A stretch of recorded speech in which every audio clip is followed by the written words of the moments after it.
What it do, nigga? Morning. What's happening? I like how you guys came in at the last minute with 36 seconds to spare. You know, you could say that, but we're the ones on air when the camera starts. So what does that mean? I was there. Yeah, the last few times, as far as everyone in the audience knows. Listen, I'm living a rock star lifestyle. Might not make it. Okay. Again, Looking at a lot. This motherfucker out here reading. I done added 2 more motherfuckers to the roster. It's just too much going on. You know, it's the summertime. That's where I really come alive. Is it officially summer yet? I said that the other day, but I wasn't sure. It's the solstice hit. It's summer here. No, it's summer here in terms of the weather. I'm just thinking, people out of school. So the kids are definitely youth. Like seeing them everywhere. I say, why y'all ain't at school? Oh, they're out. Yeah. Oh, yeah. Well, okay. So apparently there's a meteorological summer, and that started June 1st. And then there's an astronomical summer, which is the one I know about, which is June 21st. So all I know about is the summer that starts when it get hot outside. And that would be May for us. How about the black one? The black one. Yeah. When it get hot in Memphis? It's been hot in Memphis for like 3 weeks. It's like like 80, 90 degrees outside. And it keeps raining so much that people have had to cut their grass like 3 times in the last 2 weeks. I was gonna say good for the environment, but bad for outside. It ain't good enough. They saying we still in a drought. Like they were like we were in a drought and it's getting better, but we ain't had enough rain. I said, don't send no more goddamn rain. No, you definitely. I have to pay this man to cut my grass one more time. I'm finna buy a lawnmower. It's too much. Could he keep the economy going? Geechee, how's it in Georgia? It's pretty good. Just got through a couple of rainy days, but it's been warmer, so been outside. It'd be worth it when it's like warmer, even though it's raining. Yeah. And what do you like to do when it's raining, Geechee? Good question. In the U.S., I don't know. Probably read. Just read, huh? I said we get it. You're international.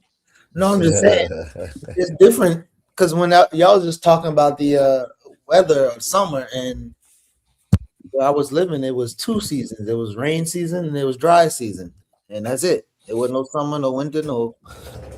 And during the rain season, I mean, there's a lot of stuff that's to do. But here, when it rains, like people can't drive, shit get flooded. Like a lot of stuff is just jacked up over here. I mean, I don't know if y'all saw what's that little Waymo? The Waymo car in Atlanta was underwater. Yeah, them junks is like terrorizing that one neighborhood, and they all keep going there. Did they figure out how to get them to stop doing that? Nah, they be on the block, like 2-3 cars on one way street, and they be stopping, and it's just So I'd stay out. Yeah. What do you do when it rains, Amber? That's a good question. What does Mac do? Mac don't give a damn. Mac be sitting there like, oh, okay. I like to listen to the rain. I usually sit like in my den because there's like windows right by the like on the water, like these lower windows, so you can really hear like the thunder and the rain. Or I'll go outside and sit in my sunroom, and Mac loves doing that. And he like, yeah, let's go. But if it starts to like storm, I'll go back inside. But if it's just like heavy rain, I'll sit out there. Plus, I have to go out there anyways to move my plants because I'm growing some herbs and they're actually growing. So proud of myself. So I'll be having to move them so they don't get too wet. from the rain. Because one time it rained a few weeks ago and they got wet, and I came back like the next day and it had like fungus on there. I had to buy this little spray stuff, but they didn't die, and that's all that matters. So I'll go do that, but I will sit outside for a little while. I have like a patio furniture out there. Hmm. All that sounds great. I'm glad you have the green thumb. I certainly do not, but it's a skill, so I got to Do keep working I? at it. Do I I? mean, you just said you kept them alive. You talk about, the fungus. You seem a little knowledgeable. You put some I'm effort in. asking people questions. That's all. I'm asking my That, friends questions and stuff because I don't know. that's exactly, I I feel like they're think. taking a very long time to grow. I was like, they normally take this long to grow. It's getting frustrating.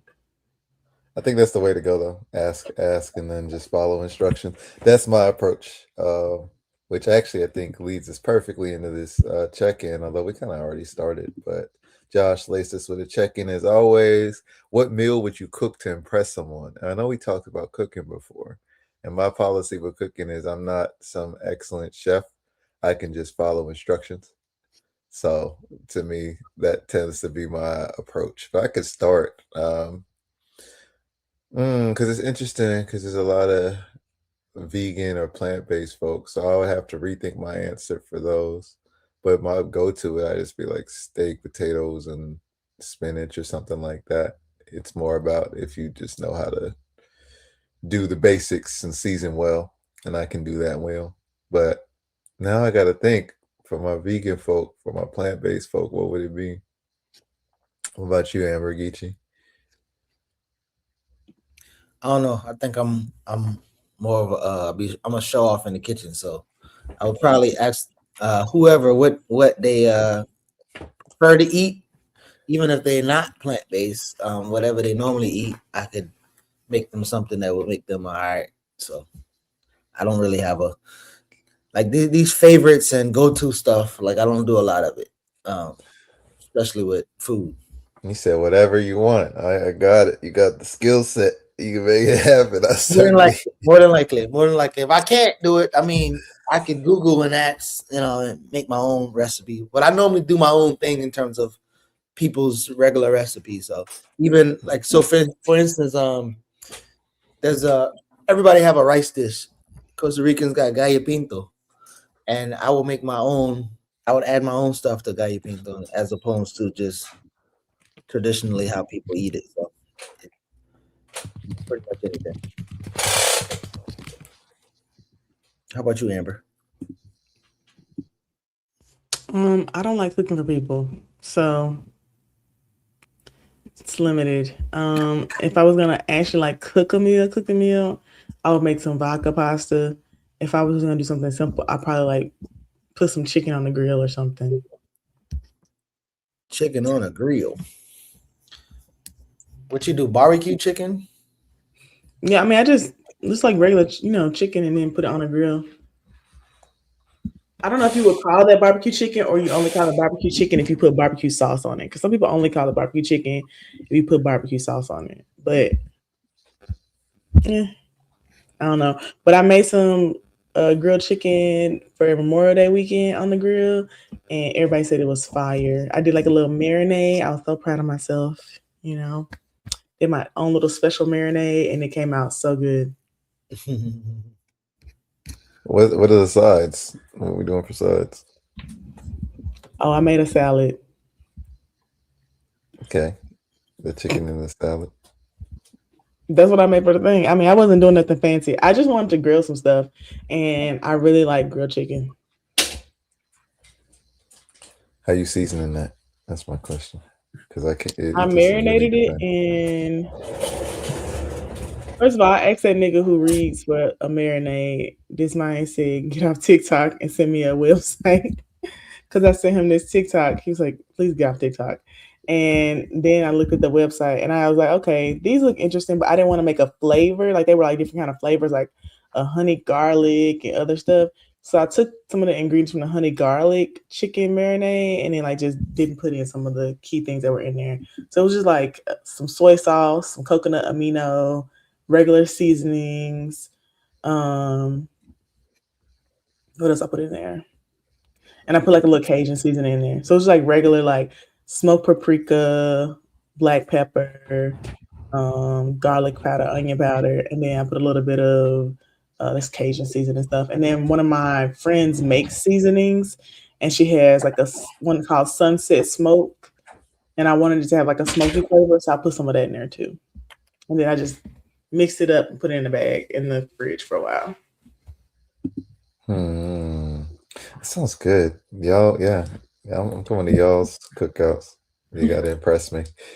See, the thing is, I feel like people got some very broad ideas of what they want. Like, so Geechee has the skill set, but someone asked me for eggplant parmesan lasagna or something, and I'm People out of be doing there. too much. I'm cooked. I don't even know where to begin. But yeah, Google all those things, YouTube videos. We live in that era. See some good ideas in the chat. Let's see what people cooking. We got I chitty mean, maca. eggplant parmesan probably the easiest thing to cook. Though all you do is layer it and cheese it in this wrap. But Mhm. see, I wouldn't know. Vegan red beans and rice. What else? What else? What else we got? Um, I saw something else. Hang on, roasted yams with veggies. Sounds good. I don't know if I would have that as an entire dinner, but maybe it's cooked that way. Let's see. But yeah, we have cheese enchiladas with homemade sauce. Oh, it sounds delicious. But I know we don't have as much time because we have a guest today. So, y'all ready to hop into some news? Yeah, that's cool. I also have to dip at 8:45 because I got a hair appointment. Aight, Amber. No, that's fine. Okay, Sorry, cool. I'm So let's going on a start. little I'm going on a little trip with somebody and I gotta get my hair done. I see. Summer is really here for you, Amber. We get it. We know. Let's hop into some news, y'all, and then we That's could Amber's approach. Amber's approach. Hey, Joe, my That's special it. guest.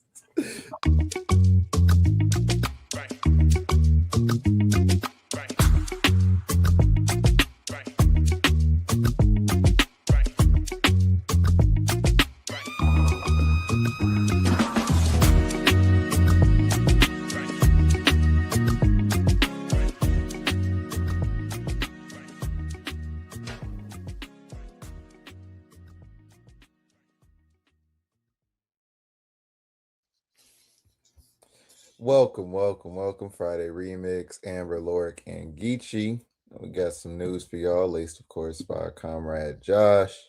This Appreciate is you, a Josh. story that hits pretty close to home for me, which is pretty funny. But let's get started with CEO to staff. You're not getting a raise. We're spending it on AI instead. Woo, that's happened to quite a few people.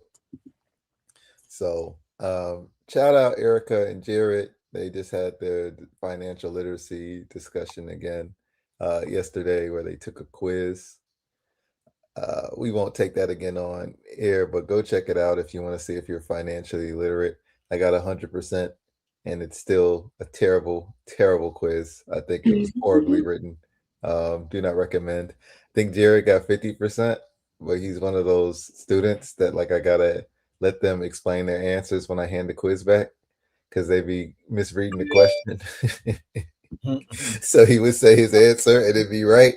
And he'd be like, okay, so I think it's B. And I'm like, bro, you just said, you just said A, my man. What are we doing?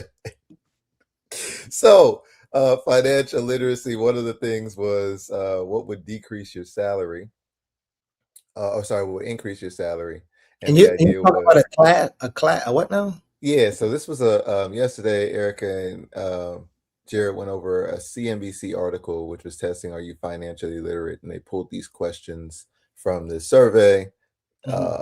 And one of the questions was which of these things would you do to increase your salary, or which one of these things could plausibly increase your salary? And I'll see if I can pull that up right now. But I one was of the things was go ahead. Sorry. I was trying to see if it was like this. You ever saw that game Spin, where it shows you how like financial literacy is actually a scam. Like it's not Now that kind you of. know we ain't seen it. Nah, you gotta pull that up. Yeah, I'm gonna find it real quick. But go ahead. Sorry. You be knowing about all the stuff, BG. Yeah, she's an expert in these financial literacy scams. Also, you know that you're going with Carlos to Invest Fest, right? That's apparently the plan. You and Who? Carlos had to do some. Carlos, also known as deculturation, had to You gonna Oh, do do some some recon? recon and investigative journalism. oh, One of is the Hollow in Atlanta? I don't know, but I think Invest Fest this year is no. I mean, it's always in Atlanta. I mean, I know. Ah, okay. I see. I didn't know that. That's the mecca. You know, got all the financially literate AJ folks. said Amber is here for every season and ready. I am. And if y'all want to support me and my hot girl summer, feel free to donate some money to the channel. We always take donations. You can subscribe to our Patreon. Me and Josh are finna drop some content on there. All the things.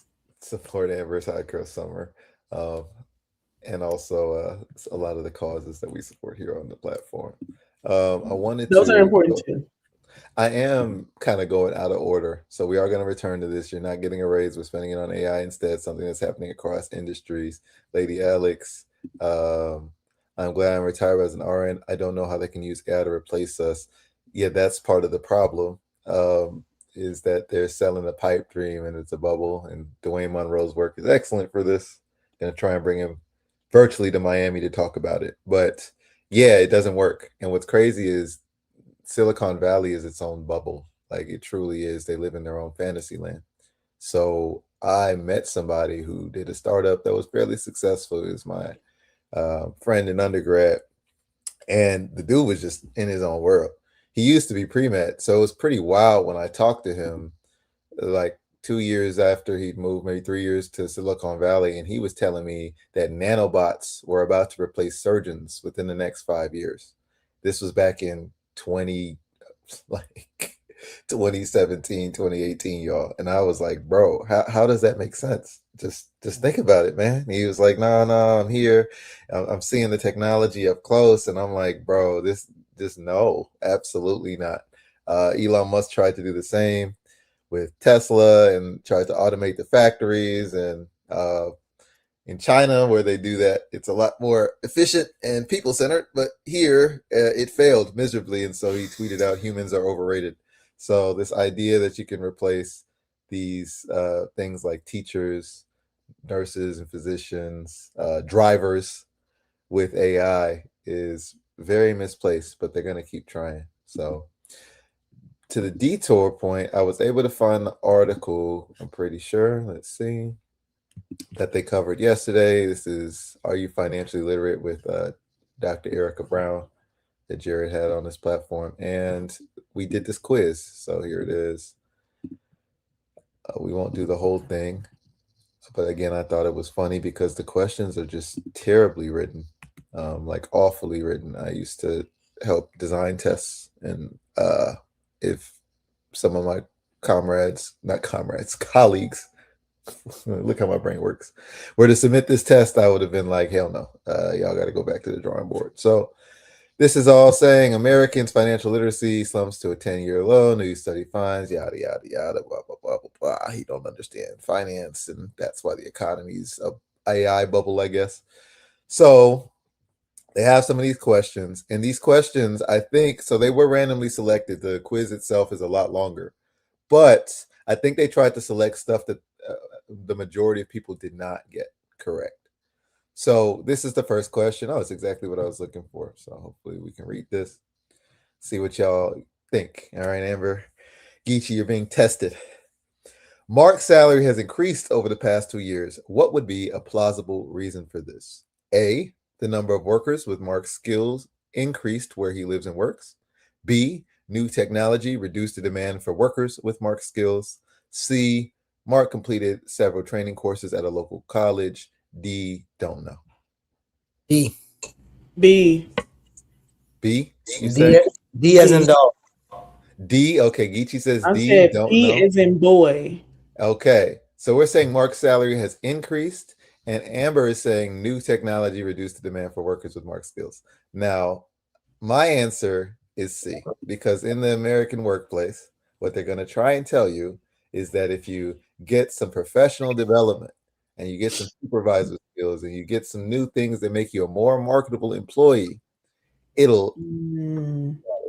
Now, chat, what do we think the answer is here? I want to see if anybody I has. mean, it was have to be D. You don't have enough information to even know. So this is, y'all are so funny. Oh man, this is hilarious. So first of all, this is why it's poor test design, Geechee, because Mm. all of these have don't know as an option, but don't know isn't like, why even put it there? It's gonna be marked as a wrong answer. So you might as well. This is just test taking skills. I would tell the youth, just pick, just guess, because don't know isn't an answer, so they're gonna mark it wrong anyway. So you might as well guess. But yes, Geechee, I think for all of these, this it's don't know. There's not enough information because this is how real life works. So I thought the don't know was like it's not clarifying, not like an answer to throw away an answer. Like don't know. It basically is though, because all of them say don't know, and don't know is never going to be correct. So they all have a don't know option, Well, and don't maybe know is just you kind of should have tell us that before, Coach. my bad. See, but we would have scrolled down. But don't know isn't even self just self test. Don't do the don't know. They say something like cannot be determined or whatever, but don't know is just I don't know. But now that you know, don't know, do you have an idea what you would be forced to pick if I told you never guess the don't know? I mean, the other one is the yeah, like A and B is not even possible in any world, so it has to be C. All right, let's see. Do they give the answers as to why? And this is another one, right? So a household budget cannot be used for which of the following. This is the one where I felt So it like wasn't B? it was not B. And when the article we're about to get into after this answers why. Let's see. Do they wait? Where are the answers? Let's see if I got them. Did I skip them already? Right Okay, there. here you go.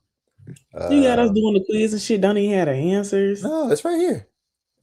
Where? So here you go. So this is how many people get it right. So they Oh, found one. questions. Okay. So it is C. Completing training courses increases mark skills and earning potential. Now, 56% of people apparently got it right, which means a good chunk of people don't. And some of these, 49%, 48%, so on and so forth, down to this one. You should play Spent live now. You got to pull it up. If it's in the chat, you put Yeah, it put it in the chat. Play All right, Spent. I'm gonna pull it up. So yeah, now Amber, here's why. And we're going to get into it with this other story. So, if the number of workers with marked skills increase where he lives, think from an employer's perspective, right? So, if there's only one person in the town who can do Amber's job and run a show, right? Then you can demand your own salary. But now, let's say 5 Ambers come into town, right? So now what happens? Then your salary goes down. Because I can just find a new Amber, right? Well, your salary ain't gonna go down, but you might just get replaced. Right, which is again why these questions are a little questionable. Now, this next one is That's even worse. Right, exactly. New technology reduces demand for workers with marked skills. So you work at a toll booth. I used to remember with my dad, we would drive, we go into the little glove compartment and pull out some coins and some quarters or whatever, and then we would pay a toll, right?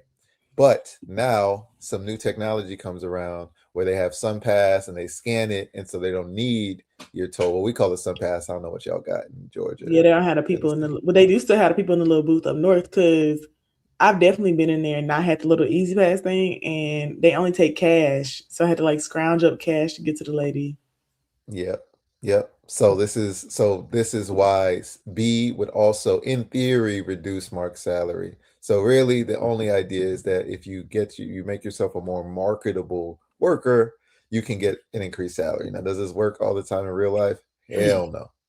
But that's what their logic is here. So that being said, this story makes a lot more sense. CEO to staff, you're not getting a raise. We're spending it on AI instead. So new technology, they think that can replace it. But Geechee, you had a fake financial literacy game called playspent.org that we can get into. Yeah. It's just stuff until you don't have it. Use your name for good. Okay, let's see. Continue to spend. But you never need help. Okay, so I love this. Definitely going to put it in the show description where all of our stories and information can be found.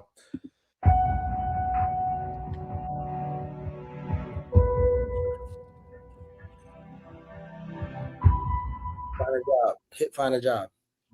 Okay. You've lost your house. I'm just trying to read the intro. You're down to your last $1,000. Can you make it through the month?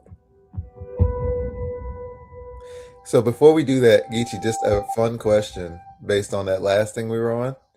This is why I thought this was a terrible fucking quiz. So again, poorly written.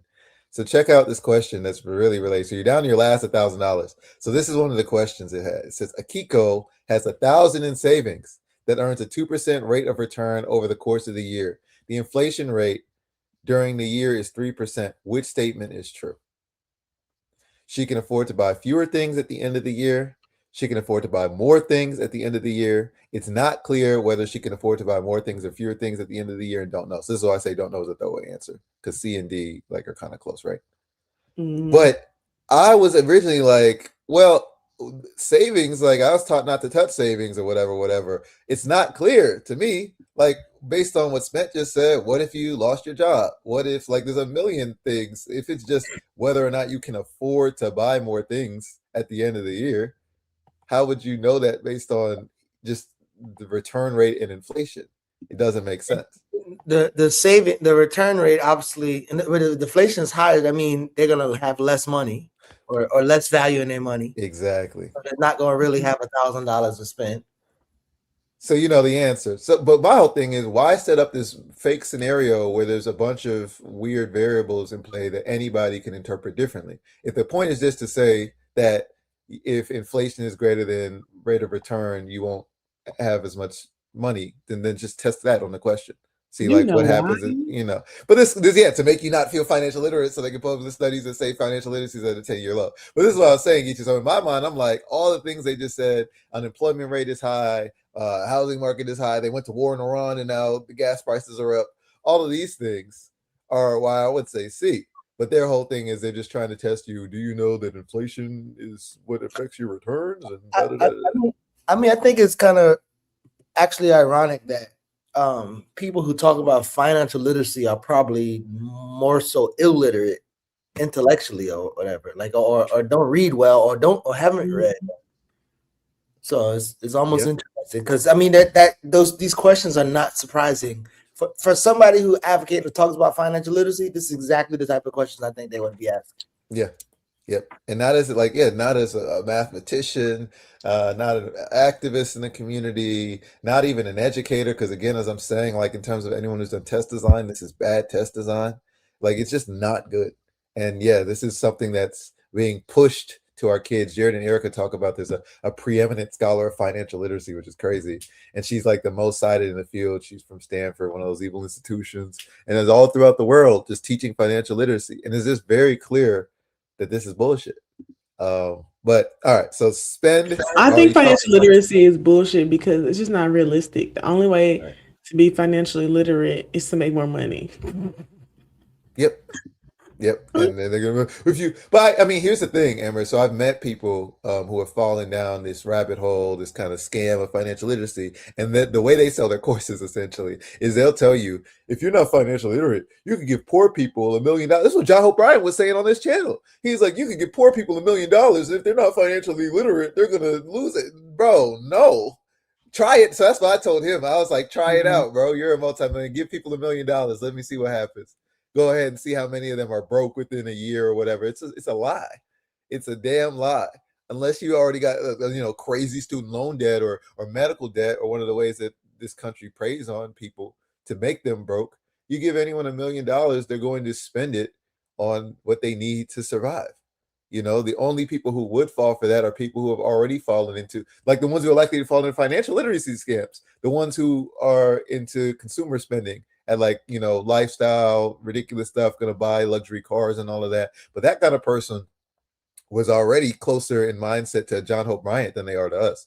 Most of us are going to say, oh, I need to survive. I need to help my people survive. I'm going to try and get a house real quick. I might get a car that can function for a while. I might put a little money away, that kind of thing. Go on a vacation, God forbid, as a worker, So, yeah. So let's see. Can you make it through the month? This is spent. Let's see. So we're going to find a job. Okay.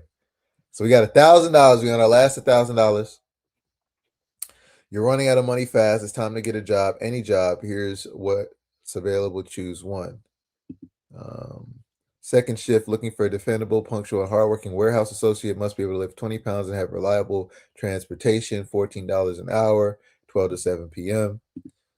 Office temp, know your way around an office. We're hiring for temp workers. Admin experience, details a must. $15 an hour. Hours vary. Already questionable. And then join our team. Experienced server needed at a casual restaurant with fast-paced atmosphere. Apply in person Tuesday through Friday, 2 to 5 p.m. $2.13 an hour plus tips. That would piss me off. That's because of slavery. Look it up. That's why we have tip work, because black people were domestics and service workers. That's crazy. These all sound horrible. Which one y'all picking? What do we want to do? Go back to office temp. Office temp, $15 an hour. Hours vary. The service worker also seems like hours vary. So again, I would want to know, what's that restaurant?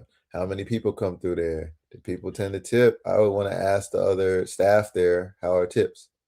Go to second shift. So on the end, you have job strikes, you have need cash, you can break piggy bank, you can donate plasma and all of that.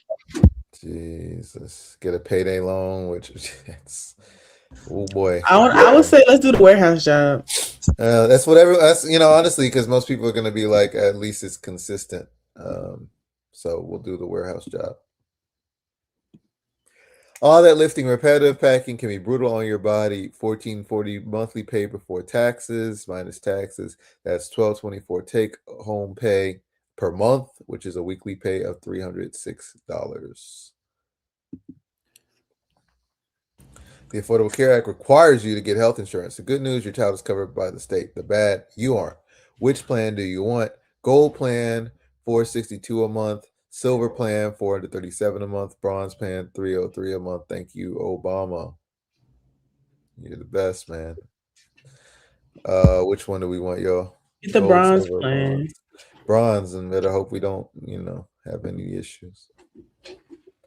Even the most basic plan on the Affordable Care Act covers more than what you could have gotten before, but at almost $76 each paycheck, it's no free ride. So again, better than the minimum, but we wanted single payer, and really we want universal health care. So Obama gave us some bullshit and dressed it up as a win.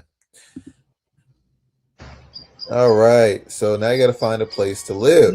Obama gave us some bullshit. $8 total cost per month. $725 rent. That's pretty nice. So you got a toggle. You can put you got closer to the house or closer or farther from the house. This is brilliant. Oh, toggle it to 25 miles. This is brilliant. Okay, well, put it at 50 and see how much that is. 50 lowers your rent to $600 a month. But then what they're showing, which is brilliant here, is that as you go further away, more travel costs, more wear and tear on your car, which again ends up costing more in the first place. It's a scam. Okay, move it that way. So as we go closer, our travel cost goes down, our rent goes up as you get closer to business. The travel cost. Yeah, okay. See, this is stupid. This is life. All this stuff that everyday workers think about, the ones who are so-called financially illiterate. So all right, let's just keep it in the middle. We'll say we're halfway. So rent is $725. This is amazing, by the way.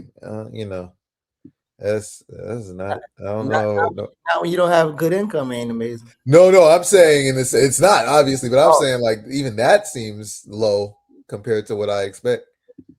So all right, we're gonna get it closer to like 700. Too late now. Yeah, I mean that just means more gas. You chose to live farther from your job, so your rent is lower, but your gas costs are higher. And now that gas is more expensive, that's even more of a cost. In fact, for every dollar a working family saves on housing, they spend an additional 77 cents on transportation. Wow, that's excellent. We can maybe do this a little bit longer. Your new apartment is too small for your stuff. What do you want to do? Yep, happens all the time. Rent a storage unit, have a yard sale, ask a friend to store it. I think that one you ask a friend, you can do it. You do it on Twitter, so I'll be skipping. This is whoever designed this game. Hats off to you, man. This was amazing. Let's do a yard sale. sold a bunch of stuff and only made $150. You probably spent way more on that stuff if you're selling like furniture and things like that. Yep. All right. So now your balance. Notice our balance is less. We're down to $342. We started at 1,000. The local community college is offering an online course in computer science. Remember, that's what we're supposed to do. That's how Mark increased his paycheck, which could be your ticket to a higher paycheck, but the class costs $200. Next What semester. do you do? Maybe next semester, sign up for $200. This is the choice everyone's making every single day. Next But Tamara semester. says, let's go next semester. One of your coworkers has gotten seriously ill because your company doesn't offer 6 days. Everyone is contributing $20 to help her out. Of course, we support the workers. That's all we No. can do. What? Anyway, you've been You working ain't got for $20. all right. You've been working for several hours and you're starving, but you forgot lunch. What do you want to do? Buy a burger from the dollar menu, which is what everyone's gonna do. Well, not everybody. Some people are gonna stay vegan. Healthy food is expensive now. It's easy access, which is why poverty can dramatically increase your risk for hypertension, type 2 diabetes, and other health problems. Absolutely. We can maybe do one more of this. We've made it through a week. And it is it's actually almost over. Okay, cool. Well, they have all the way down to day 30. I think they'll skip. I don't think it go that long. Okay. Your stress level is through the roof these days. A friend who hears you venting offers you a cigarette to take the edge off. What do you do? No. All right. I mean, Amber thinks that's easy. What if it's a blunt? If it was marijuana, I would say yes. Exactly. So smoking, but not cigarettes. All right. One of the main reasons people start smoking as adults is, of course, stress. There's a misconception that smoking relieves stress. Some people pick up the habit. The results make it faster. You want to skip the results, you said? Yeah, skip through the results, yeah. Okay. How do I do that? No. Just keep going. Don't read it. Just keep going afterwards. Just kick random stuff, you say? No. After you pick it, don't read it. Oh, I got you. Your income level qualifies you for food stamps. So what do you want to do? Apply to. Yeah, apply. And then continue. Payday. $720 after expenses. Your neighbor's moving, offered to pay you $50 to help with the reserve. The track during the time your kid will be starring in the school play. What do you want to do? Go to the play. Okay. Your mom needs crucial medication but doesn't have the $100 she needs to buy. What do you do? Give it to her. No, why don't you give away all the money? Your mama needs medication, Amber? Are you saying you got a kid? No. Let's see what she answers on this one. Your family pet is sick. Oh, I get you. Your family pet is sick and won't get better without treatment. What do you want to do? $400 for treatment is crazy. It happens. Oh, I've seen way more. I would let him suffer a little bit and then eventually pay it. Like no. I would go get the money though. Have it pay for treatment. Have it put to sleep. Let your pet suffer. Because remember now, if the treatment costs that much and put to sleep is an option, then that means the suffer is going to be terrible suffer. Okay, well then put to sleep. Mac, you hear that? Hey, Mac. I didn't say my dog. You hear what? First of all, Geechee just said he's suffering terribly. I mean, how else you going to suffer if they're paying you? If they're asking you options to put your dog to sleep, you're going to say let him suffer? How far away am I from payday? Oh, that's a good question. You just got paid. 12 paydays. Oh, we are 1, 2, 3, 4, 4 days away. Go ahead and pay for the treatment. Damn. Yeah, we're gonna suffer for this week. Wait, Amber, you just paid for a $400 treatment that you wouldn't pay $100 for your mama. That's what pet owners are never beating the allegations, boy. What? Ever. Fuck my mama, but that I ain't even say your baby daddy on one of your side niggas. That's your mama, bro. That's crazy. Ooh, wait a minute. All right. We're gonna keep going. The flu has been going around and it just hit your house. Your child is running a fever, but you're supposed to be at work. Oof. I know so many people. If it's a child running a fever and they have chills, I would stay home because they could die from the flu. Yeah, obviously, but your job has no sick days. And really, like when we talk about financial literacy, People get fired off this, which is terrible. But we'll stay home. Well, they from got work. job strikes on the side. Yeah. I mean, Amber, you Yeah. already seen. I didn't even know. Damn.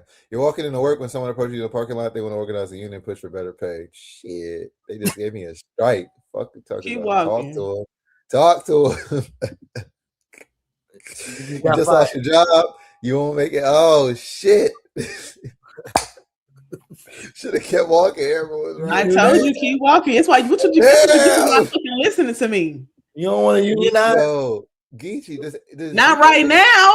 Hell. I Did got Jared and Amber? $200. I mean, did Jared and Erica know about this? You gotta. I'm gonna send it. You gotta send this. This is amazing. Jared knows about it. Because we when we used to teach his book and the Barter and Build think tank, we used to try to do this. We used to do this game sometimes. So All right. Well, Jared Jared and I should know covered about this. it. He should know about it. All right, cool. We Now, gotta why jog his is the I memory mix what I like thing on here? What because is wrong? Jared heard us Why is there a talking. He's different here in avatar spirit. every time? Because you got Jared's to here in spirit. All right, so we got limited time, but we just lost our job for trying to unionize after they gave us a strike for taking care of our sick kid. This is unfortunate, and can be triggering for people because this is what's happening every single day to workers. This might be your experience now. This might have been your experience in the past. This is an excellent game, Geechee. I'm going to bookmark this whenever somebody tells me about some financial literacy from now on. This is what I'm sending them. I wish, you know what? I like truly jog Jared's memory. We got to tell Erica about this. Next time we have a financial literacy person on this, we got to make them play the game. That is the new Black Liberation Media rule. If John Hook Bryant came on, I wanted him to play this damn game when he's talking about black people ain't get the memo. Because this was great. So back to our original story, which says the CEO, of course, this is another thing they could have put in the game. CEO to staff, you're not getting a raise. We're spending it on AI instead. So they tried to hire a robot worker at your warehouse now.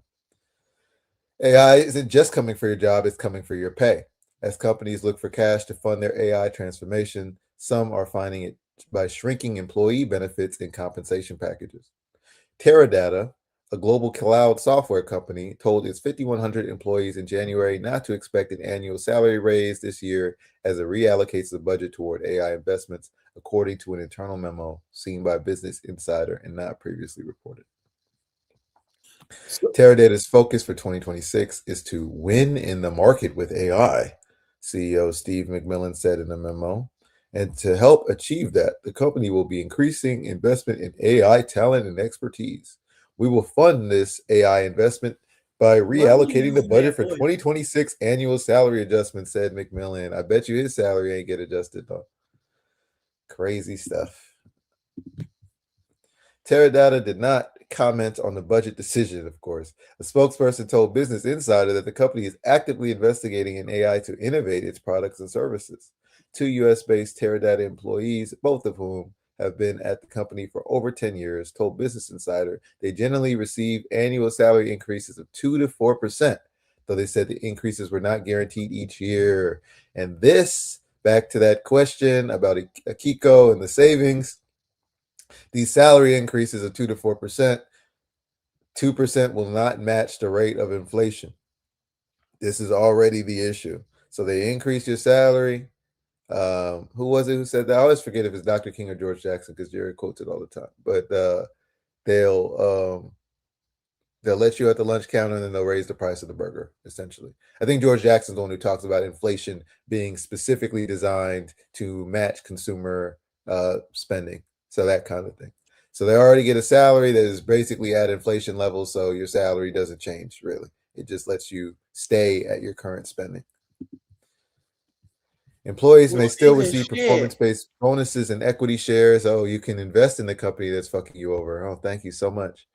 The memo said, the decision applies to employees in countries where regulators do not require market-aligned salary adjustments. Would you look at that? Teradata is the second company that Business Insider has reported openly telling staff it is pursuing AI spending over workforce investment. A mid-sized technology and services firm recently paused 401k matches for its U.S. employees to the end of 2026, saying in internal communications that the benefits retreat would help fund the tools, training, capabilities necessary for the company's AI future, because capitalists always are looking to squeeze the workers for as much as possible. and then eventually replace them with technology that the workers themselves are the reason it exists. The candor with which leaders are naming AI as the reason for cuts marks a new rhetorical shift, said Jennifer Moss, a workplace strategist and the author of Why Are We Here? Creating a Work Culture Everyone Wants.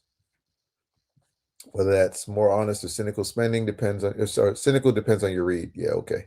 But it does mark a real shift in what leaders are willing to say in public, Moss said. And what becomes sayable tends to become more doable. So I think that's more about how they're funding it. They're saying the cost is small. I don't know where their source is.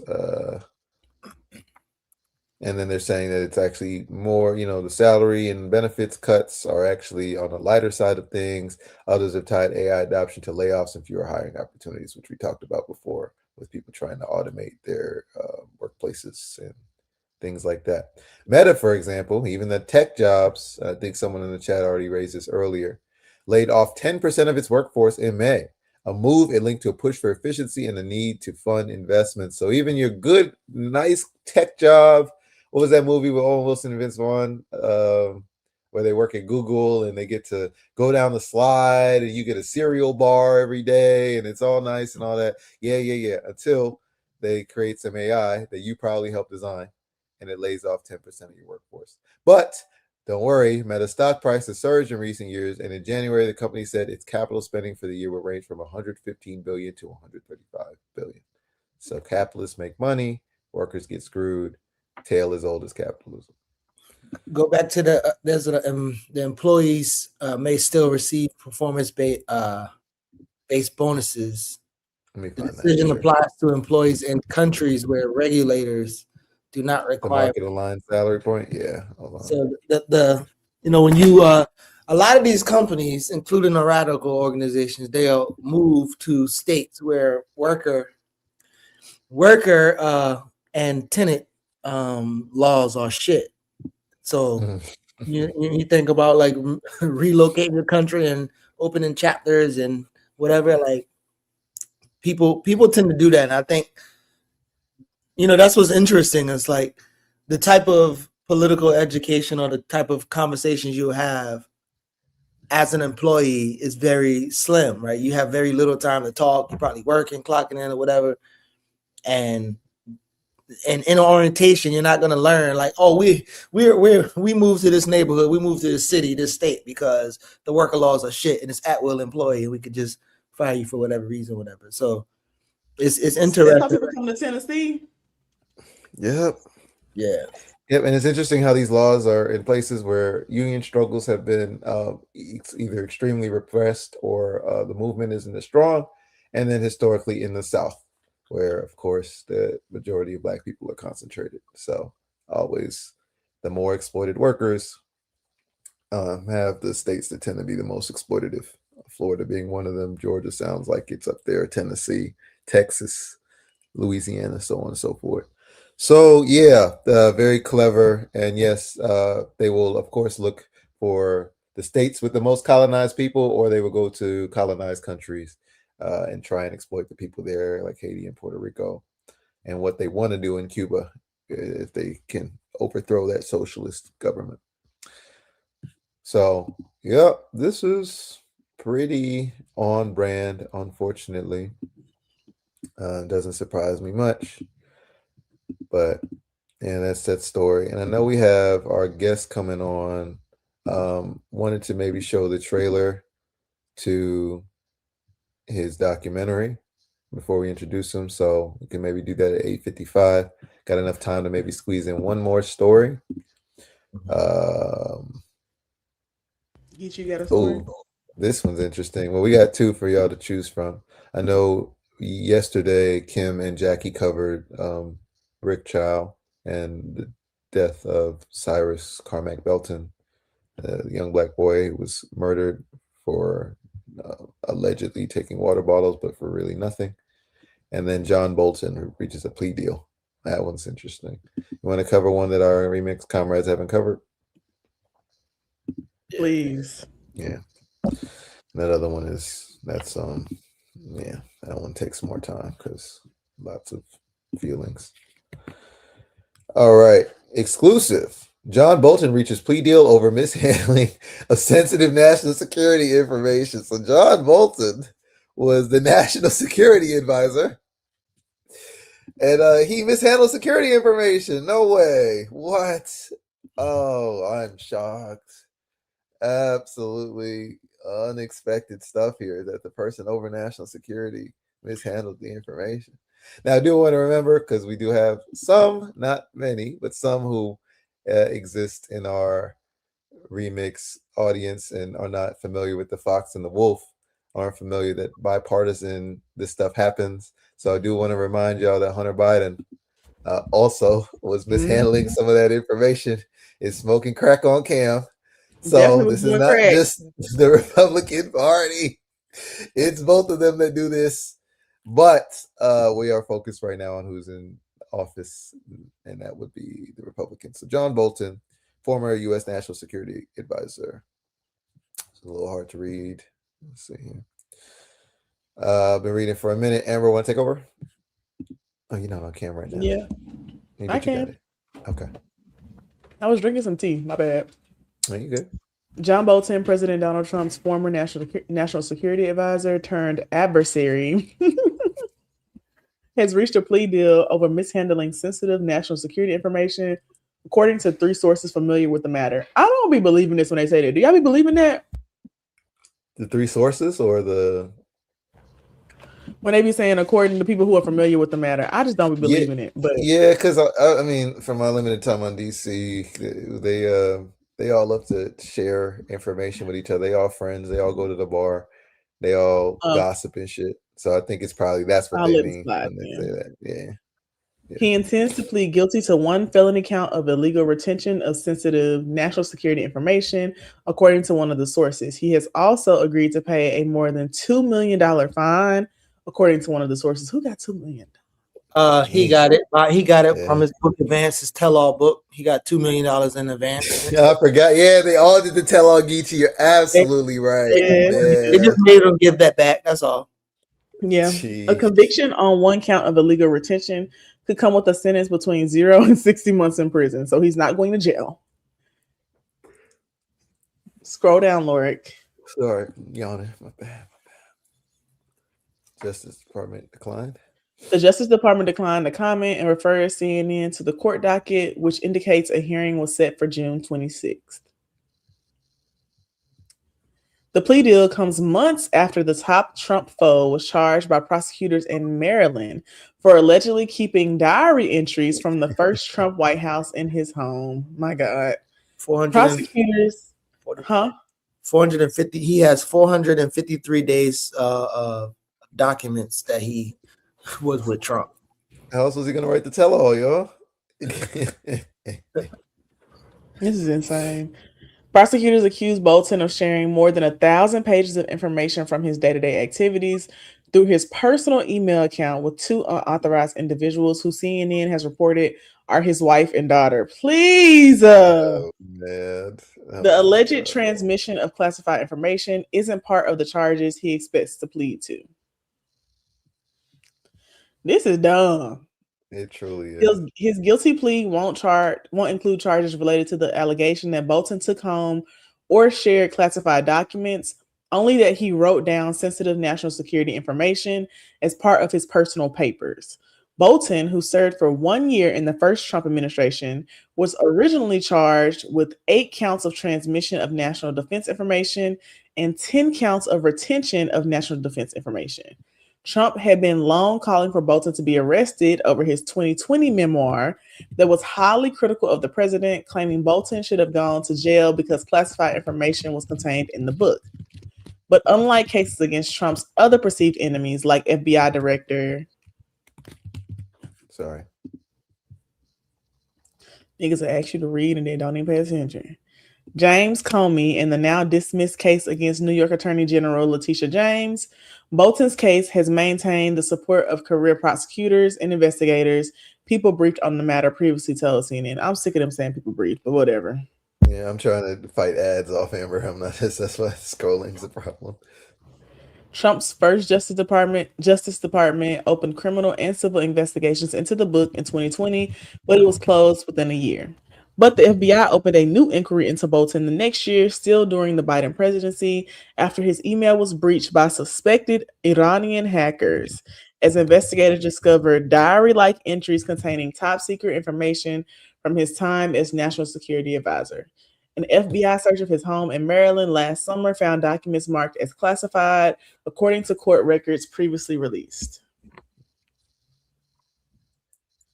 Bolton, in agreeing to the hefty multi-million-dollar fine, could skirt prison time, a victory not always seen in cases over illegally retained classified information. What Pay to play. In 2023, a retired Air Force officer was sentenced to 3 years in prison for storing classified information at his home. That same year, a former FBI analyst was sentenced to nearly 4 years behind bars for also retaining classified material at her home. Investigators did not allege that either government employee ever shared the classified materials with others. Others convicted of sharing classified information, especially when prosecutors argued the information could compromise the location of military personnel, faced much longer sentences. The former member of the Air National Guard, Jack Tizera, then 22, was sentenced to 15 years after retaining and posting hundreds of pages of classified materials on social media platforms, documents that included troop movements in the Ukraine-Russia war. Wow. Others in high-powered positions have fared much better. In 2005, President Bill Clinton's former National Security Advisor, Sandy Berger, was fined $50,000 after pleading guilty to smuggling classified documents from the National Archives, stashing them in his pants and socks before hiding them under a construction trailer, only to later cut some of them up with a pair of scissors. How'd they even find out? Okay, that's They have cameras in there. I've been to the National Archives. Well, how they know they put him under the trailer and cut the scissors and all that? That's He some, probably told them because he's stupid. The documents covered terror threats during the 2000 Millennium Celebration and had been requested by the 9/11 Commission as they reviewed Clinton's efforts to combat terrorism. He said, "I'm trying to protect my boss, dummy." Berger had been tapped by Clinton to liaison with the commission on the former president's behalf. Aspects of Bolton's case are similar to those of former CIA Director David Petraeus, who pleaded guilty in 2015 to one count of retaining classified info, which he allegedly did share to his diary and other material to the co-author of his biography. These people all doing right. anything. I'm gonna So tell you we something right get now. to White people this. be doing all kinds of shit. Yeah, and Bolton's the one who openly brags about coups. Like, this is on the low end of his horrible stuff, but it's funny. This story I sounds like love something a the CIA would coup. make up about another country. Absolutely. This is the kind of stuff they say, we're the democracy, and everywhere else they're all corrupt and they have these dictators and rulers. Meanwhile, this is Mhm. this Wait, is put that pretty comment wild. back up. Someone said this story sounds like something the CIA will make up as another country.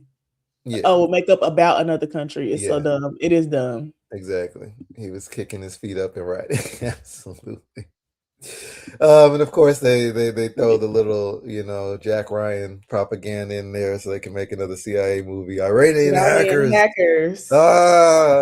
So yeah, people take stuff and leak it for money, and then they pay to get out the charges. Sounds about right. We are now joined by our guests. So before then, I just wanted to introduce what we're going to be talking about today. The trailer.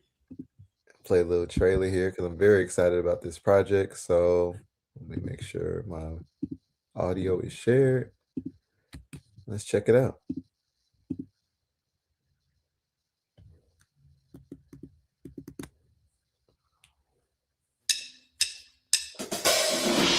To get the black tooth, you gotta go to a black bookstore. The Black Bookstore is the informational connection between our past, our present, and our future.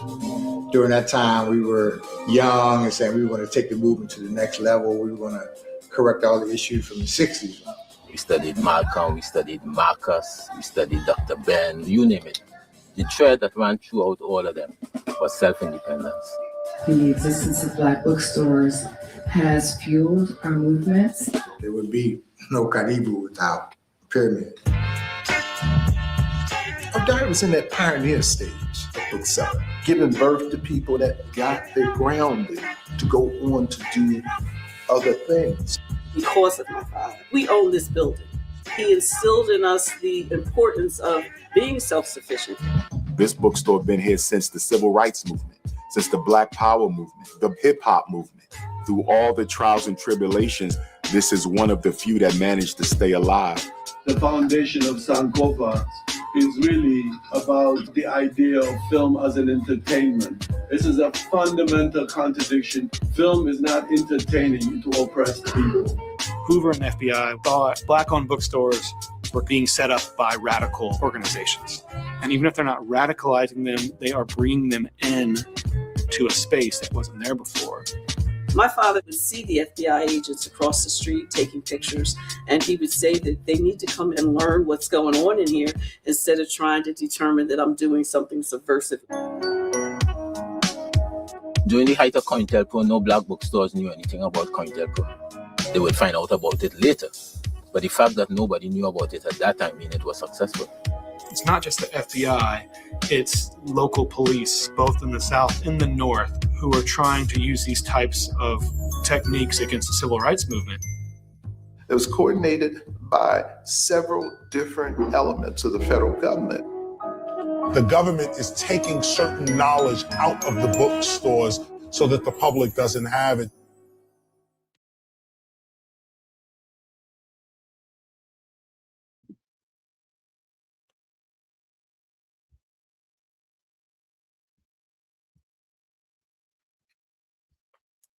Welcome back, my brother Sadiq Ali.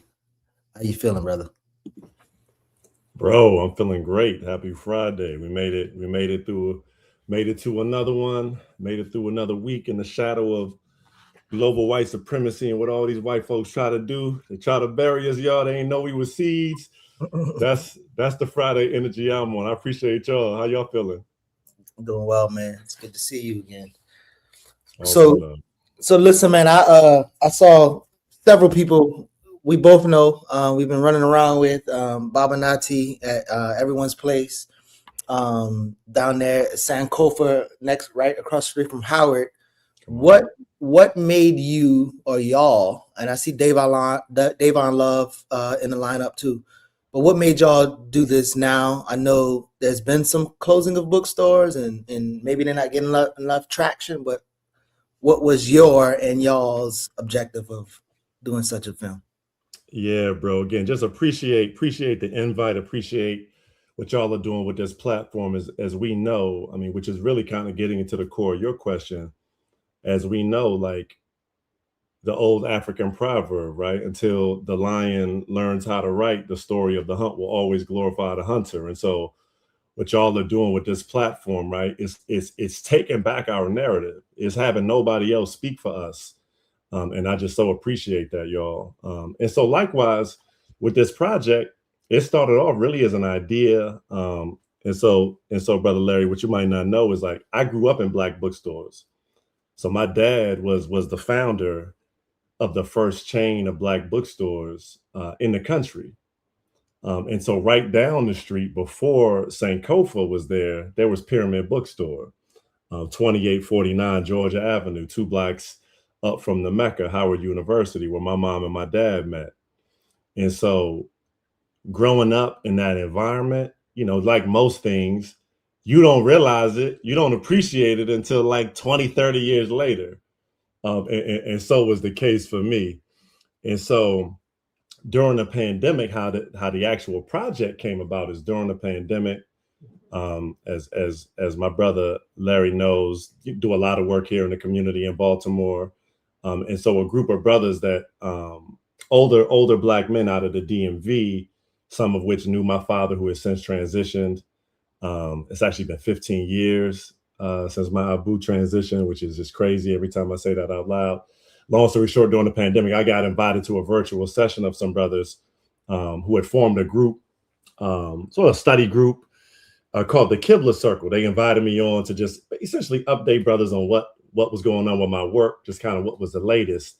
And what happened during that, maybe 90-minute Zoom session was like transformational. It was spiritual. And so walking out of that session, or should I say walking into that session, gave the update. And then it's just like this outpouring of love, man. Like, your dad would be so proud of you. Your dad, like, man, like, your dad was a titan. He influenced all of us. And it was in that moment, I'm like, damn, like, we all in this joint in tears. And it was in that moment that I realized, like, my work was a continuation of his legacy of service, and that I wanted to tell his story, right? And so left that call, just sat on it for probably 4 or 5 months. Like, yo, I need to do something. Like, my dad was just a remarkable cat. And so started doing research, right? I'm not a trained filmmaker, have learned a tremendous amount. This will be my debut feature-length documentary, which we're super excited about. But as we started doing the research about sort of my dad's story and sort of getting into that, it quickly became apparent that my dad was just one link in the chain of this larger history, this larger narrative of Black bookstores and what they have meant over generations to our collective liberation, our collective self-esteem, our collective pride, our collective base of knowledge. Like, yo, Black bookstores did everything. We're responsible, y'all, for planting all the seeds of our intellect. All what y'all doing is all planted by the seed of the Black bookstore. And so we just started working from there. Last thing I'll note, and just the origin story of the project, and again, this ties right into what y'all were just talking about, just the incredibly foolish and just irresponsible and just like hateful nature of our federal government as it pertains to Black folks in America. As we're in the research, we stumble upon an article in the Atlantic. Headline of the article is essentially it's the untold story of the FBI's war on Black bookstores, y'all.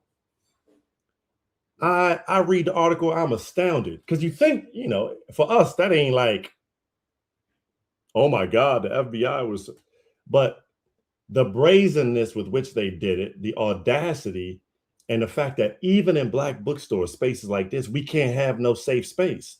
And so I look up who wrote the article. Lo and behold, is actually a white cat. He was one of the foremost experts on Black bookstores. And Larry, get this, he's based in Baltimore at the University of Baltimore. Y'all saw him in the teaser. That's Dr. Joshua Clark Davis, who's a tremendous ally. Hit him up. I'm like, bro, we trying to do this project. Need you involved. He's like, Sadiq, let's do it. And so we've been toiling, working behind the scenes for like essentially the last 3.5 years to get it to this point where we're like this close to production. And so we raising funds, right? We doing what we always do. We go in the community for the support because we know these other folks ain't putting out projects like this. And so that's where we are, baby. Appreciate y'all. Amber, Lord, y'all got anything before? Well, I did just want to say I love that y'all had Dr. Umar Johnson in there, and my favorite nigga, King Kong consciousness. But no, this Prince of Pan-Africanism. That's my guy. I know he's a polarizing figure. There's a lot of folks, they love, you either love Dr. Umar or you hate Dr. Umar. I just think he's funny as hell. Like, I mean, I just like the catchphrases. He be doing some fucked up shit sometimes. But I mean, he also we all do. And I feel like everybody has like points where they're right and then points where they're a little wrong. That's most people. And he does make good valid points a lot. I'd be like, yeah, I mean, he is right. But I'm excited about this documentary, and I did want to hear like what ways people can support it. Like, is there like a direct link they can donate to? Is there like any kind of like social ask y'all are asking for, like people to promote it, stuff like that? Well, we dropped the link in the chat for the GoFundMe, so that was there. Definitely want to just promote that. Oh man, so we appreciate y'all. Appreciate y'all, and there are a couple of additional ways, Sister Amber. I appreciate you. And so, y'all know what we do as Black folks. We always try to like take stuff up, another notch. And so obviously we got social media, we got the Boomer, Facebook, for our OGs, for our elders, what I'm saying? Hop on Facebook, follow the journey there. We also got the IG, that's at Black Bookstore Doc on IG. obviously we invite folks to contribute to the crowdfunding campaign, right? Like community support is what's going to sustain this project. Community support is what has sustained these institutions.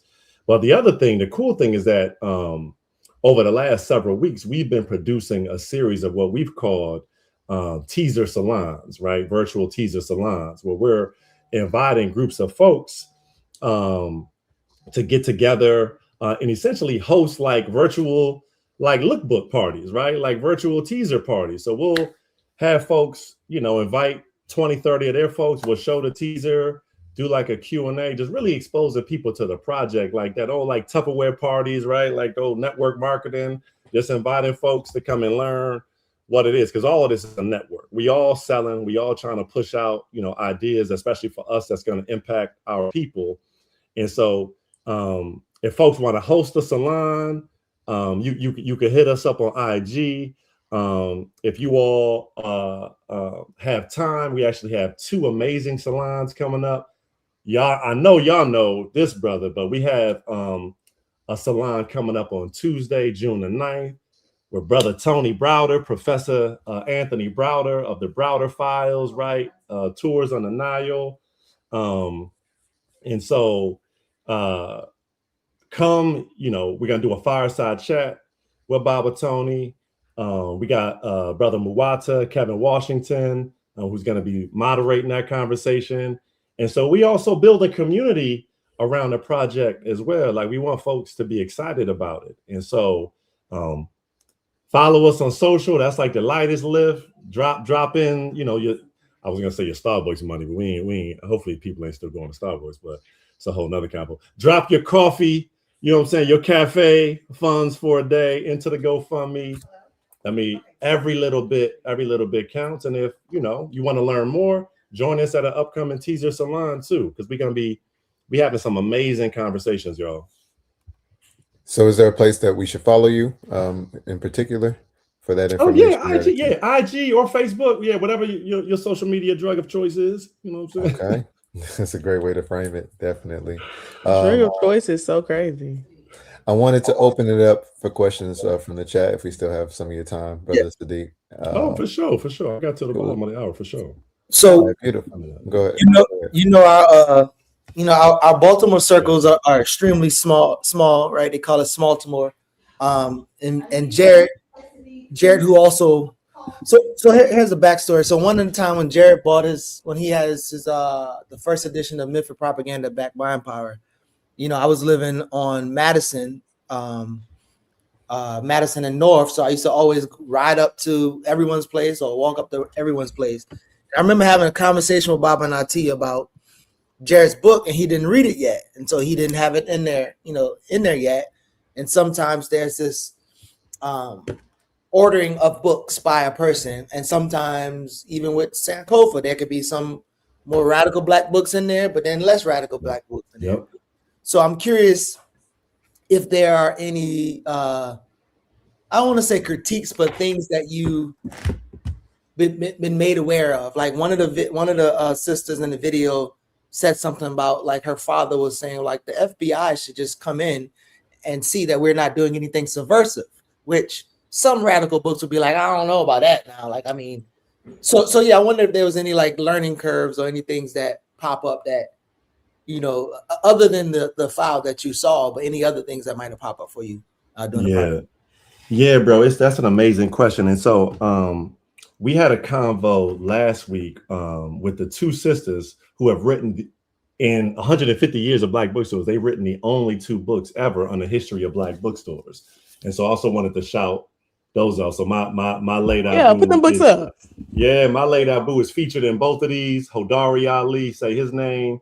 But Prose to the People by Sister Katie Mitchell came out last year. Is a beautiful coffee table style book that is meant to mimic the look and feel of a black bookstore. And so it's just beautifully done, right?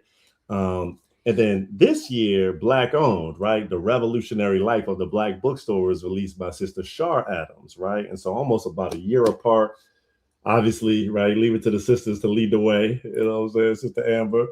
But they put these out. These are amazing. One more time. One time's all you get today, sister. You know what I'm saying? But, That's so crazy. Please take him off the screen. see, we don't get credit for the one time. No, we ain't gonna go there. So, to your question, bro, two things that Shar wrote about in her book was like, number one, like steering clear of like the immediate distinction between a Black-owned bookstore and a Black bookstore, and essentially leaving that to, you know, to the customer, the community member, to the reader themselves to sort of figure that out.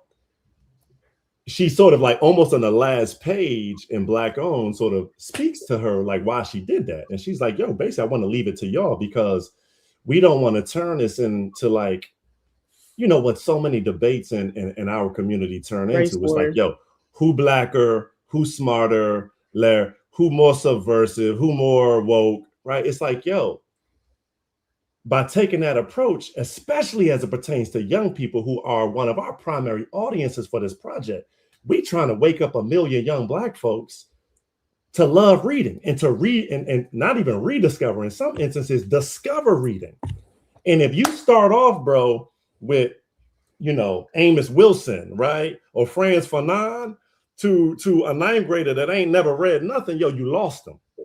So you gotta have entry points, right? That are more, you know what I'm saying, Walter Dean Myers with it, right? They more, you know what I'm saying, Walter Mosley with it, right? They more Jason Reynolds with it. Just ease them in. Then we can start layering in some heavier stuff. And I think that sort of gets to some of that question. Is like, I think her point is really like, they never gonna get the full breadth and depth of what Black bookstores meant to us. And as a matter of fact, one of the FBI files that we saw is like these agents were shocked that we could fill a whole store with just books written by Black people.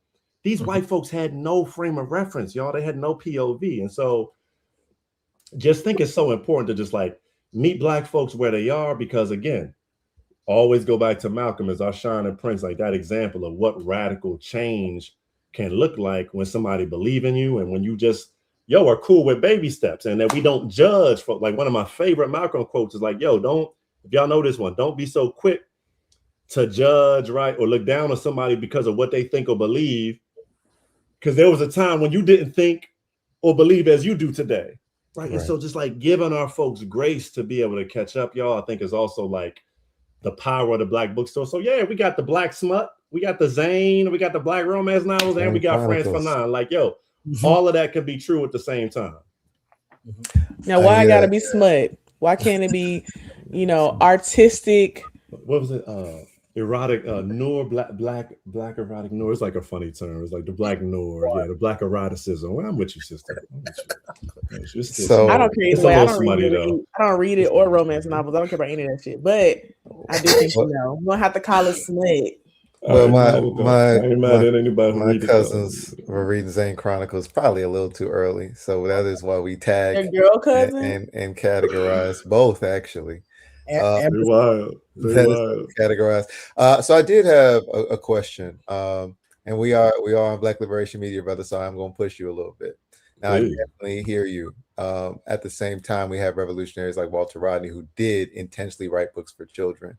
So maybe not so much to question the difference between Black owned and the Black bookstore, but I did want to ask a question about what do you feel is the responsibility that Black bookstores have to the community, and maybe that can add some clarity, because why not just be a Black Barnes and Nobles? You know what I'm saying? Barnes and Noble already did the Black people thing at the S. Well, why can't we just take in all the books and just be Black owned? What is the Black bookstore's role in the community? Yeah, no, I appreciate that. And so I'll build on my previous response. And so I think again, I'm you know, that's kind of where I am, is like, I think that again, the gateway aspect, like meeting people where they are, I just think that is critical for unity, for Umoja. I think that's critical for young people, right? And so I'm on that. But I think to your question, to expand on my last thought, is like, I think the responsibility comes in with like pushing the boundaries, right? So again, we'll stay with the Zane and the Jason Reynolds. Shout out Jason Reynolds, man, does some incredible work. But like, you got that one end of the spectrum, but like maybe if somebody is not all the way conscious or doesn't have like those conscious folks in their staff, the end of their spectrum might be Reginald Lewis, watch the white guys have all the fun, and I think the upper end of that is Walter Rodney, Franz Fanon, right? And so I think it's incumbent to push that boundary and go further. I think we can stock all the stuff, the black titles that a Barnes and Nobles will stock, but I think the responsibility comes in is like, nah, we got to add in some of these joints that they would never carry, that they don't even know exist. I think that's where the responsibility and the difference comes in. And so that way, you could be a black radical, right? Come in this joint and find something like, damn, or you could be somebody that's just dipping their toe into the water. Again, I think it's critical that we have that entire spectrum covered, because we don't know at what point that young person light bulb gonna click on, and they're gonna be like, damn. Again, Walter D. Miles, he just slid in something about Huey P. Newton in here. Like, yo, who's Huey P. Newton? And then now they on Eldridge Cleaver, Kwame Ture. Now they down that rabbit hole. And so I'll leave it there. Yeah. Got some questions from the chat. Did y'all have any before I pull in those? I had one quick question. Ali, do you identify as a Prince of Pan-Africanism? Yeah, that's a good question. That's a good question. Definitely on the Pan-Africanist thought for sure. Because you said sister 3 times, so I felt like you probably Pan-Africanist, but I don't want to assume. African-centered, Pan-African, Mm-hmm. We got work to do to wake up our people. We got work to do. We got work to do. I'm with it. Yeah, I appreciate it. You're welcome. Laura, you want to bring up the question? Oh, there you go. Sure. Hit that link, y'all. We need this community support, y'all. Absolutely. I can click over there and see if anybody hit us off since we've been in here, so I can shout anybody out. But much love to anybody inspired by the project. Drop 5 in there, drop 10, drop 25. We know it's Friday, so hopefully folks, them direct deposits is hitting. Lord, man, them ACHs. Yeah. Oh, I'm in there right after. No, this is not this week for me, but I'm gonna donate regardless. I appreciate this. Sister Leah says, my father-in-law owned a bookstore back in the day in Richmond called One Force Books. Have you ever heard of it? I think it was the late 90s, because I know you've been around looking all. That's great. I'm not familiar with One Force. That's a dope title. Dope name for the shop. Sister Leah, if you wouldn't mind shooting us a DM, I'm also personally on IG at the Sadiq Ali Show. So feel free to shoot me a DM. We'd love to learn some more about his work. One Force, that sounds dope. Yeah, and I'm gonna definitely bring up something at the end, opportunity. If they haven't already reached out to you, I wouldn't be surprised. But there's another one. Dun and Nunn asked, does this store use pull lists to obtain new publications for customers like comic book stores do? So I'm imagining, because this was a lot of black bookstores, not just one. So do any of these stores use pull lists? It's a more technical question about the store. Yeah. Most black bookstores are tied in with a number of publishers and black distributors. And so one of the things that our project is going to address is the entire ecosystem of black bookstores. And so there are black readers, there are black writers and authors, there are black bookstore owners, but there's also black distributors and black publishers, right? That sort of form this multi-layered, right, pyramid, as it were, of the entire ecosystem, right? And so especially on the publishing, on the distribution side, right, they gotta have relationships with everybody in terms of some of the white distributors and publishers, but most black bookstores today are super savvy and are very, I think, customer oriented, and like in terms of taking those requests. I remember being in my dad's store back in the day. We had the request book. Joker would write down the title and the author. Popsy would take that book when he went to place the orders in the next week, right? And he'd ask the distributor, right? Because the relationship and sort of credibility that he had, the distributor would go and find that, right? Or he'd hit up the publisher. And so there's lots of different ways that bookstores go about stocking their titles, for sure. I don't know if I'm answering the question, but I hope. So you are. Go ahead. I went to pull up our old little, Ali is also. We go way back, y'all see that, yo? But so really quickly, I think one of the things that I used to love about Baltimore is like everybody was somewhat connected, and I'm curious if you feel like the support has been there, like, you know, from, you know, I know people don't want to go all the way over west and east too far and all that, but how has the local Baltimore support been? And then even, you know, we have somebody in the office who used to run around with us before he got in the office. So has Brandon been in the spaces talking about the bookstore too? So I'm curious. Yeah, great question, bro. The support and the outpouring of love has been dope here in Baltimore. And again, I don't know if y'all, I'm from DC, right? So again, I'm a adopted son of Baltimore now. Y'all know DC and B-more is very y'all cousins, yeah. Yeah, but we definitely cousins, and I think there's more love between the two today than ever before. But I would say, yeah, because Baltimore, DC, New York are for me essentially the epicenter of the Black bookstore, right? Like going back to the 1930s and 40s, you had Michaud's National African Memorial Bookstore in Harlem, right on 125. And so Malcolm's earliest speeches were literally in front when he was preaching in Harlem. If you go back and look at any old pictures and clips, he was in front of one of the earliest Black bookstores in the country in Harlem, Louis Michaud's African National Memorial Black Bookstore. And so because of that sort of epicenter, right, between New York, B-more, and DC, it's a lot of folks that got grown up, right? You know what I'm saying? Via the Black bookstores here in this moment. So it's a lot of excitement about the project. Folks are showing a lot of love. And we know like when the project is finally complete, like it's gonna be lit. It's gonna be dope. So you didn't answer the part about Brandon. Have y'all hit him up about the documentary? Because I'll text him real quick. Be like, are you paying attention? Yeah. Definitely shoot him a text. I have a pretty good relationship with Brandon. Haven't hit him up personally about the project.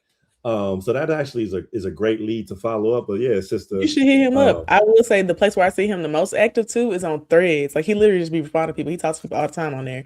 And at first I wasn't sure if it was him, but then after a few times I said, "Oh no, that's him responding." Oh, that's good. That's a great one. I'm gonna take that down as a follow up. You should definitely go say something to him on Threads. He be responding to people all the time. And you know what? It's funny you mentioned that too, because of course AFRAM is in like 2 weeks. We're traveling, you know, full transparency again. Yeah, we're going to see Jill Scott down in Durham. I mean, if Jill Scott was performing at AFRAM, I'd be in town. We're going to see Jill. My mother lives in Durham too, so it's like we double dipping. So okay, Jill Scott. But have you been to the Dr. Polly Murray Museum? No, not yet. It's in Durham, North Carolina.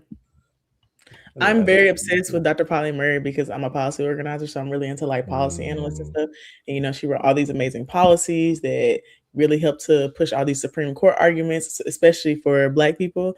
And they have a really cool museum there. It's like her childhood home. They turned it into a museum. That's dope. Polly Murray.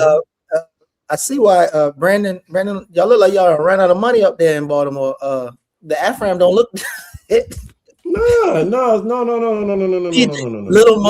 Little Mo from across the street, PJ Morton and Tamia. First of all, PJ Morton is a top tier Grammy winning artist. Back the fuck up.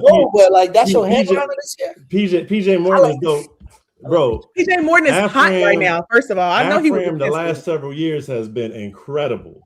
It's been incredible. So we'll take no AFRAM slander, brother. I'm just saying, y'all got Chloe Bailey up in there from South Carolina. What's going on? Right. If you hate PJ Morton, you should just say that. But no, I love PJ Morton and his daddy. I'm sorry. I love Paul and PJ. I'm sorry. So really quick, Ali, I think so one of the things I do notice as well, like so when you go to Sankofa, it's hella books and you can get food, really good food. In everyone's place, you can get like African garb, and so it's been more of a business. So I'm curious if you can answer, other than a Black business, what would you say Black bookstores, like you personally, what would you say Black bookstores are to the community, for community? Yeah, like bro, I appreciate that. You know, one of the things that I've shared in like a couple of like previous conversation interviews is like, you know, we got all these fancy terms for shit now, right? So my dad and a lot of the early proprietors of Black bookstores are now what we would call social entrepreneurs, right? Those who their number one priority is not profit, right? Their number one priority is impact in the community. And again, that's for better or for worse, right? Because there was some where that worked really well for that model and some not so much. But to your question in terms of what do these spaces represent, one of the other sort of like cool terms we have now is the idea of a third space, right? And so a third space is that space in between your work and home, right? And so that looks like now the cafe, the coffee shop, again, Starbucks, sort of pioneered this idea of like, yo, this is your hangout spot, right? For the white folks and with friends, they had their little coffee shop. So you got all these third spaces. So for Black folks of a certain mindset, right? The Black bookstore was that third space. It was a spot for organizing. It was a spot for just testing out your new idea. It was a spot for you to like come and get a new recommendation. It was a spot for you to come, right? The bulletin board right there in everyone's place where you walk in, right? That's where you know what the hell is going on in the community, right? Because you're not going to hear that on friggin' 92Q. You're not going to hear like what's going on for us on, right? On Magic, maybe a little bit on Magic, but damn sure not on 92Q. And so the Black bookstore was all of these things for us. And that's continued today. And we have other spots, sort of in our community have taken the place of that, or should I say have supplemented, but nothing can ever take the place of that vibe in a Black bookstore. Nothing. We got some more questions from the I chat. agree. And I think the point that you made about third spaces is really important. I've been like seeing a lot of actually TikToks about this of like Black people talking about the need for more consistent third spaces. And then like some of the third spaces we're seeing are like places that Black people don't necessarily want to always go to, like coffee shops. If it's not like a Black owned coffee shop, they aren't really necessarily interested in going because it's not the type of vibe that they want. And how we do need more like third spaces in the community. So I think that's a really good point. And now you got me thinking about like what third space options we have here, because we don't have a Black owned bookstore in Memphis. We just have like a African store that sells like different like African garb and like supplies and stuff, but they don't sell books. Oh, that's crazy. And I didn't realize you were in Memphis. My cousin is down in Memphis. Yeah. Y'all will vibe so heavily. Gabrielle, Yasmin. I gotta make sure I connect y'all. Please shoot me a note. Yeah. I followed you on the bookstore documentary IG, but my IG is A's for Afro, so you can connect us. Oh yeah, that's hard too. I love that.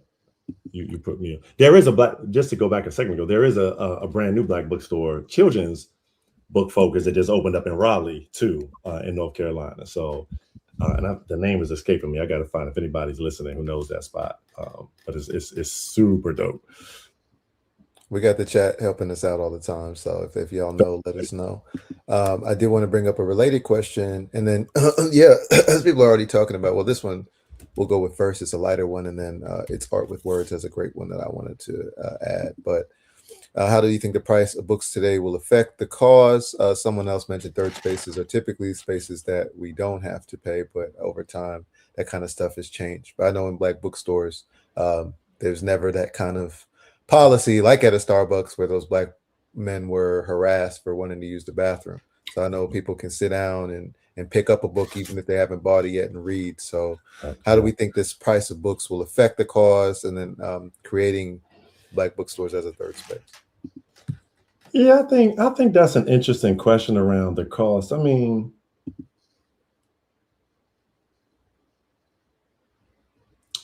costs are going up across the board for everything. I mean, I think that's number one. I think number two, there are certain things that are essential to your life, and cost has got to be secondary because you need those things, like gas.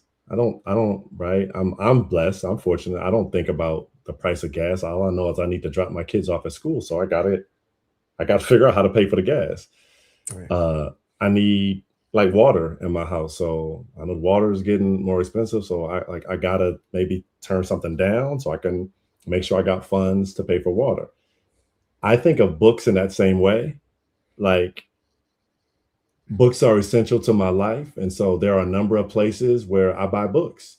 Right, I'm a big thrifter. Right, I got some fancy stuff too, but I love going to thrift stores and the idea of, again, giving something a new life. But one of my favorite places in the world is the used book section, right? Where it is a brand new book to you. Just there last weekend, bought my kids like 5, 10 new books. I read a whole bunch of different stuff. I got a book on sales, right? How to ask better questions in sales. It was like $2, right? So on and so on and so forth. And so that's not something I tend to worry about because, right, you have a number of other used booksellers online, like form a relationship with your local Black bookstore, because also in a lot of the interviews we've done, folks just give out books. It ain't a Black bookstore in them. I'm a jump out here and make a sensationalist claim. It's not a Black bookstore in this country. You could go into and like, yo, I don't got no money, but I need to read Frantz Fanon. They'll give you a copy of that joint. Yeah. And so, like, we are running businesses, and like, this knowledge is essential. And so we gotta figure that part out. And you just go to your local thrift store and find some knowledge there. On the third space piece, I think again that is Sister Amber, you said it, like that's why having our own spaces is imperative, right? Because we set our own rules there, we set the vibe, we set the culture. And so there is not that same sort of urgency and sort of like, tension when folks coming in and just meandering, right? Because that's kind of the nature of these spaces. They are designed for you to find your way to the thing that you need at this moment. And so I think those spaces like continue to be that. And I think last thing I'll say is like there are, and I think each of you was making this point a little while ago, like this sort of merging of third spaces. And again, as Black folks, we're getting more innovative. So like Uncle Bobby's up in Philly, right? It's a cafe and bookstore, right? In this area, we got Busboys and Poets, right? It's mostly restaurant, but it's a dope book section there as well that stocks mostly Black books. You have Sankofa. It is Sankofa Books, Video, and Cafe, right? And so, and then Sister Nicole Hannah-Jones, right, is opening a new joint with a couple folks in New York, right? I think in Brooklyn. And so that cafe sort of vibe, right, is designed to sort of continue to elevate the experience of the third space as well for Black folks. Word. And to your point earlier, someone in the chat mentioned Liberation Station. The owner gave my child's first book when she was born. So just what you were saying about Bingo. How essential this is. Someone did ask briefly, is Uncle Bobby's featured in the documentary? I was curious about that. I don't know. Yeah, we're in talks with Mark Lamont Hill's people to get him on screen for the doc as well. But cool. Yeah. They definitely know what it is. Word. It's Arts with Words. Asked Oh, I'm sorry, my bad. Busboys is not Black owned. The Busboys is the brothers Iraqi, Andy Shalal, but again, definitely an ally of the people. You know what I'm saying? It's Art with Words. As Sadiq and the rest of the panelists, I'm curious about Black bookstores and the relationship between libraries. And would you consider creating radical libraries and book clubs like No Name? So that's a great question. Great question. Sharp chat as always. Yeah. I'll jump in with that one. And so what No Name is doing, there's another sister out of New York. She's creating like a bunch of these like mini radical libraries. And so for us, that is an example, right? As we talk about some of the framing of the project, right? You kind of got the past, right? Like those foundational bookstores, the Drum and Spear in DC, again, African National Memorial in Harlem. On the West Coast, you got Marcus Books, Malik's Books, you got SO1. So you got these foundational Black bookstore institutions, right? Then you have like sort of the present iteration, the Mahoganies, right? A lot of online booksellers.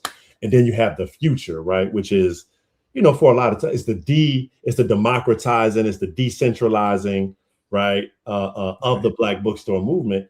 That looks like small libraries, right? It looks like mobile libraries. We're seeing a bunch of those start to pop up where they'll just get an old, an old mini school bus, strip that joint down and just put a bunch of books in there and just ride into the hood, right? And either give out books or again, sell dollar books, right? And so, right, giving folks their first books. And so I think No Name is just a great example. Those book clubs, what she's doing is just like another iteration. I think she also has like a dope prison education program where she's shipping books to the inside as well, which is another consistent theme.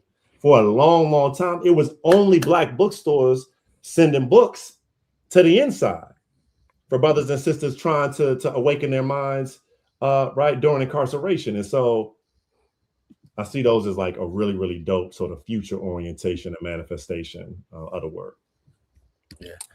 Yeah, I think for me, it's always kind of been like an extension or alternative, but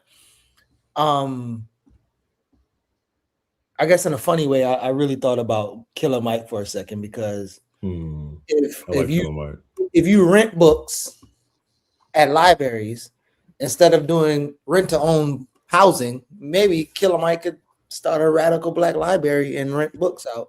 And then I also thought, I don't know if there's bookstores who do this now, but I know Black bookstores used to rent books out. So it probably would be interesting to see Black bookstores, when they buy 15 books to sell, hold 2 of them to have some type of rental system. That might be a little bit too much. But yeah, I always saw it as an extension to get access to Black authors and Black content that the libraries didn't give. But again, that's a conversation, and I think Ali made a great point around Black-owned bookstores and Black bookstores. I think that's another conversation, but I don't know what y'all think about libraries versus Black bookstores, Laura or Amber. I mean, I think Black bookstores are a great third space option.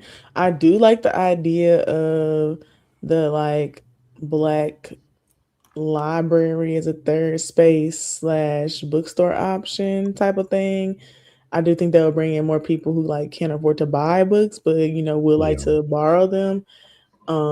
I also think that there should be, I like the third space idea because some people like audiobooks like me, and some people just want to be in a vicinity with people and like reading books or listening to books, but they don't necessarily like, aren't coming there to buy something. Like they might buy food or something, but they don't want to buy the book because they want to listen to an audiobook. So I think just having a space to also like just be in community with people is very important. And it's also the way that we get all these young Black boys off of YouTube watching Red Pill content by going and being in community with people. Couldn't agree more. Couldn't agree more. And I think, ultimately, with this project, and shout out to Malik Barnett, Shirley Grigsby for jumping into that GoFundMe. We see y'all. We appreciate y'all. I think for me, like this project, and again, so many of the other just like dope work that's happening across the country is about building community, right? And so we're seeing these pop-up events all the time. And there was one example that it's not directly related to Black bookstores, but to your point, Sister Amber, that there's this trend popping up in Europe I just read about, where it's essentially no tech. It's no tech parties, where you show up, it's a 2-hour event, kind of meet up, whatever.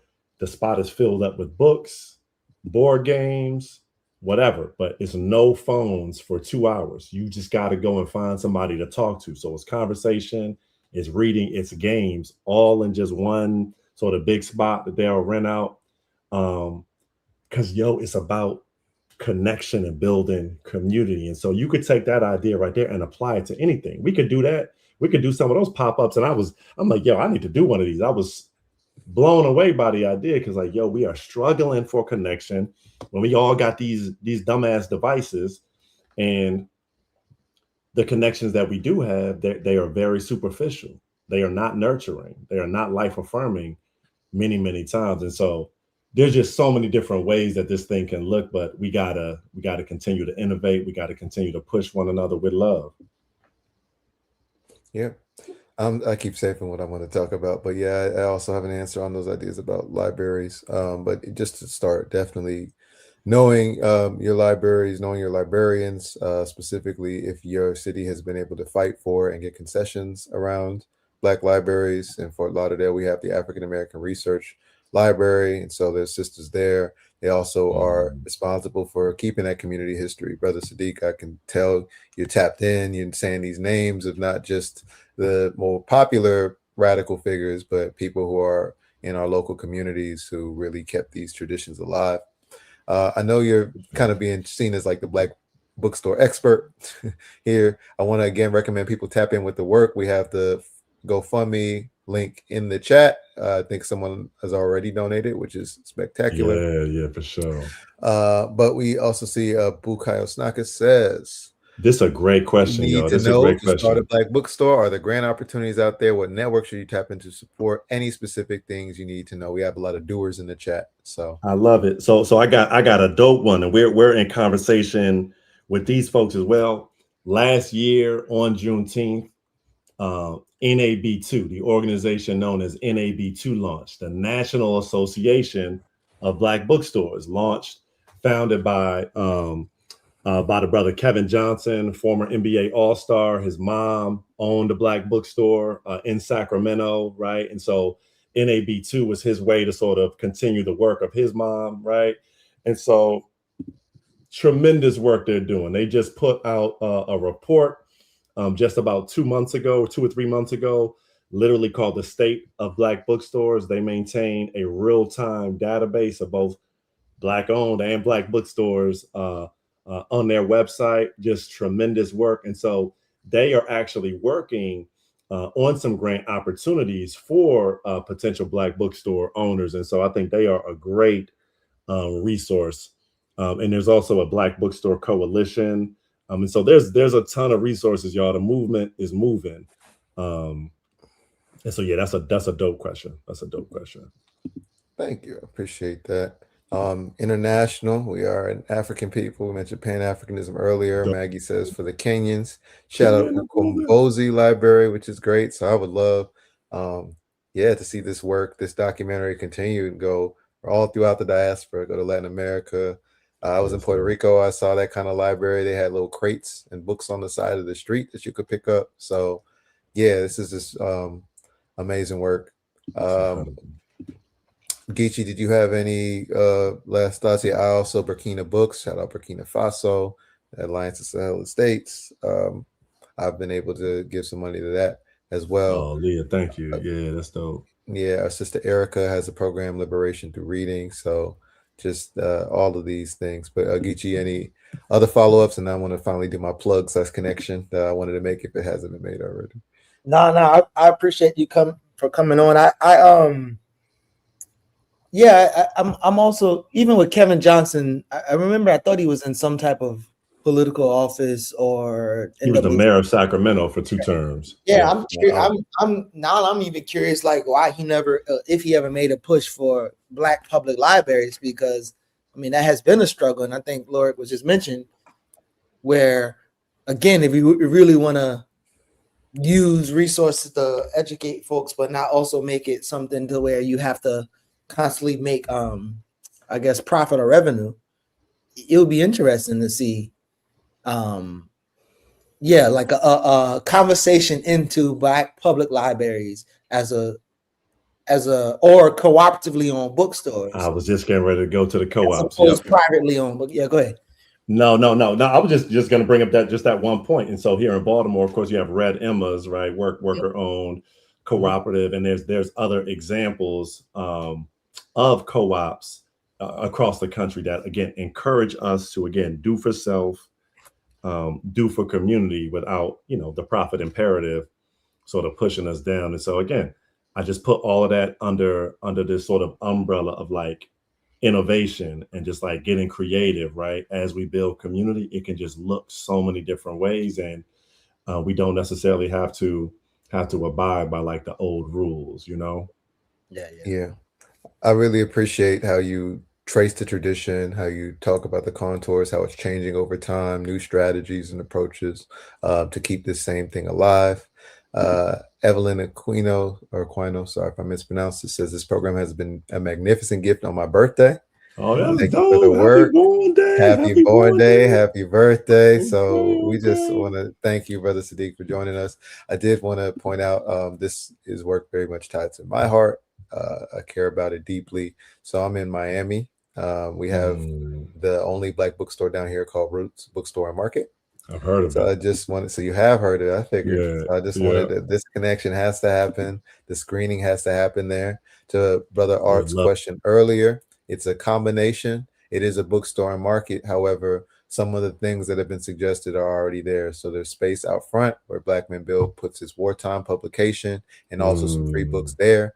On the inside, there's books for purchase, and there's also shelves that are free where you can sit down and grab it. So it operates as both a library and a bookstore in those ways. And it is a community space. And so we try to engage the community as much as possible. Again, have your social, others have your social to follow up on these connections. But this is Roots Bookstore and Market in Liberty City, Florida.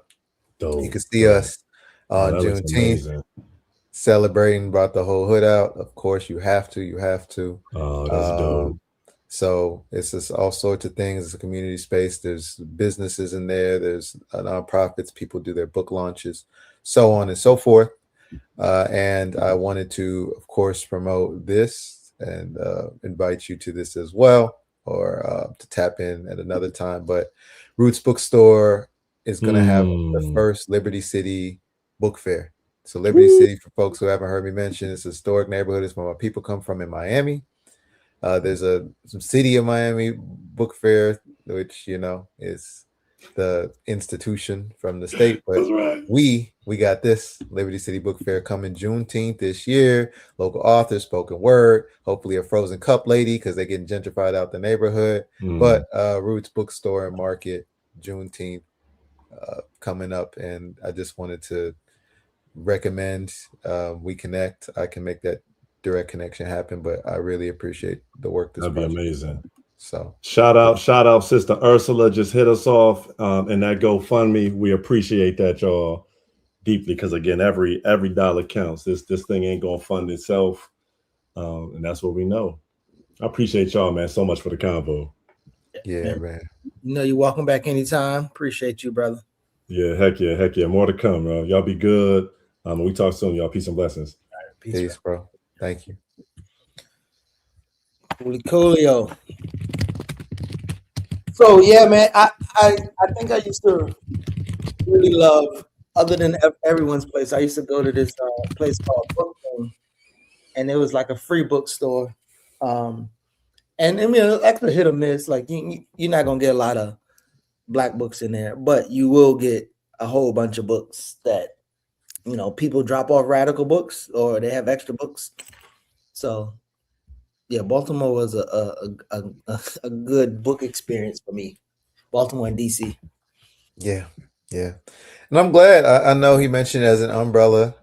There were some, you know, figures there that you know, are out of alignment with some of our principles of unity. But generally, I do think these kinds of things create the opportunity for connections to be made, for memories to be unearthed, as people are talking about the Black bookstores they were a part of.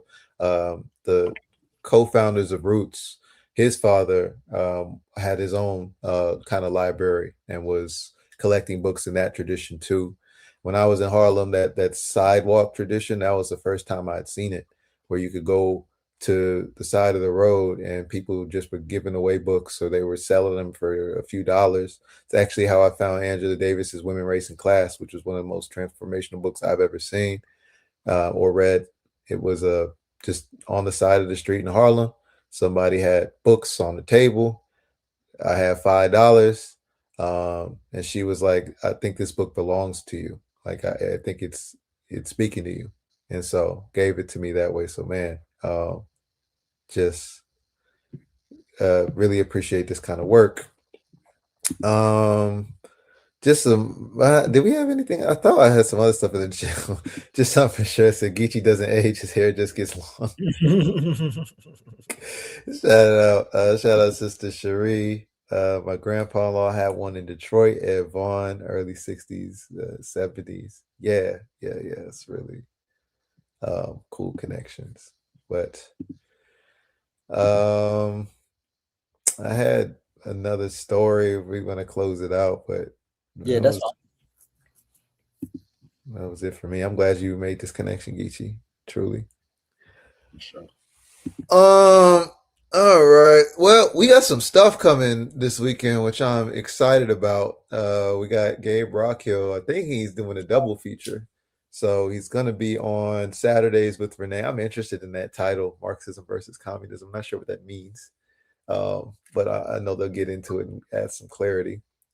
And then I think Black Myths is going to have Gabe on as well. Speaking of books, not a black book, but a radical book, most certainly. Who Paid the Pipers of Western Marxism? Have you had a chance to read that one yet, Geechee? Mm-mm.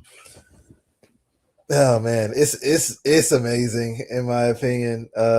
Fantastic work. I think, especially for people who are going to have to go through the academy at some point, and are still interested in tying in the radicals, but also the academy and these orgs are linked. I know people know that if they've been in these spaces, but some of the book lists we get, the political education we get is from people who are tied to the academy in some way, shape, or form. So the book is dope. It's basically him going through and doing a autopsy, some forensics on some of the most popular Marxists that we get recommended in the academy, like Foucault and Adorno and Marcuse, and seeing who was funding them. And spoiler, it was the feds. So yeah, man. He's definitely a student of Parenti.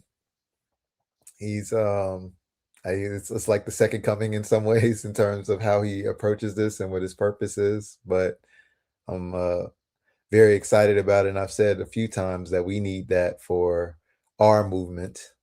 I know a brother, Koth, made a book called Red Africa, which tries to look at decolonial studies and Afro-pessimism in that kind of way. But yeah, we need to go to the Black Left. We need to investigate some of the origins of some of these things that are spreading around in our circles, and I'm excited. And yes, Parenti is a high bar, which is why I was very impressed. He doesn't have the old Italian unk mystique that Parenti has.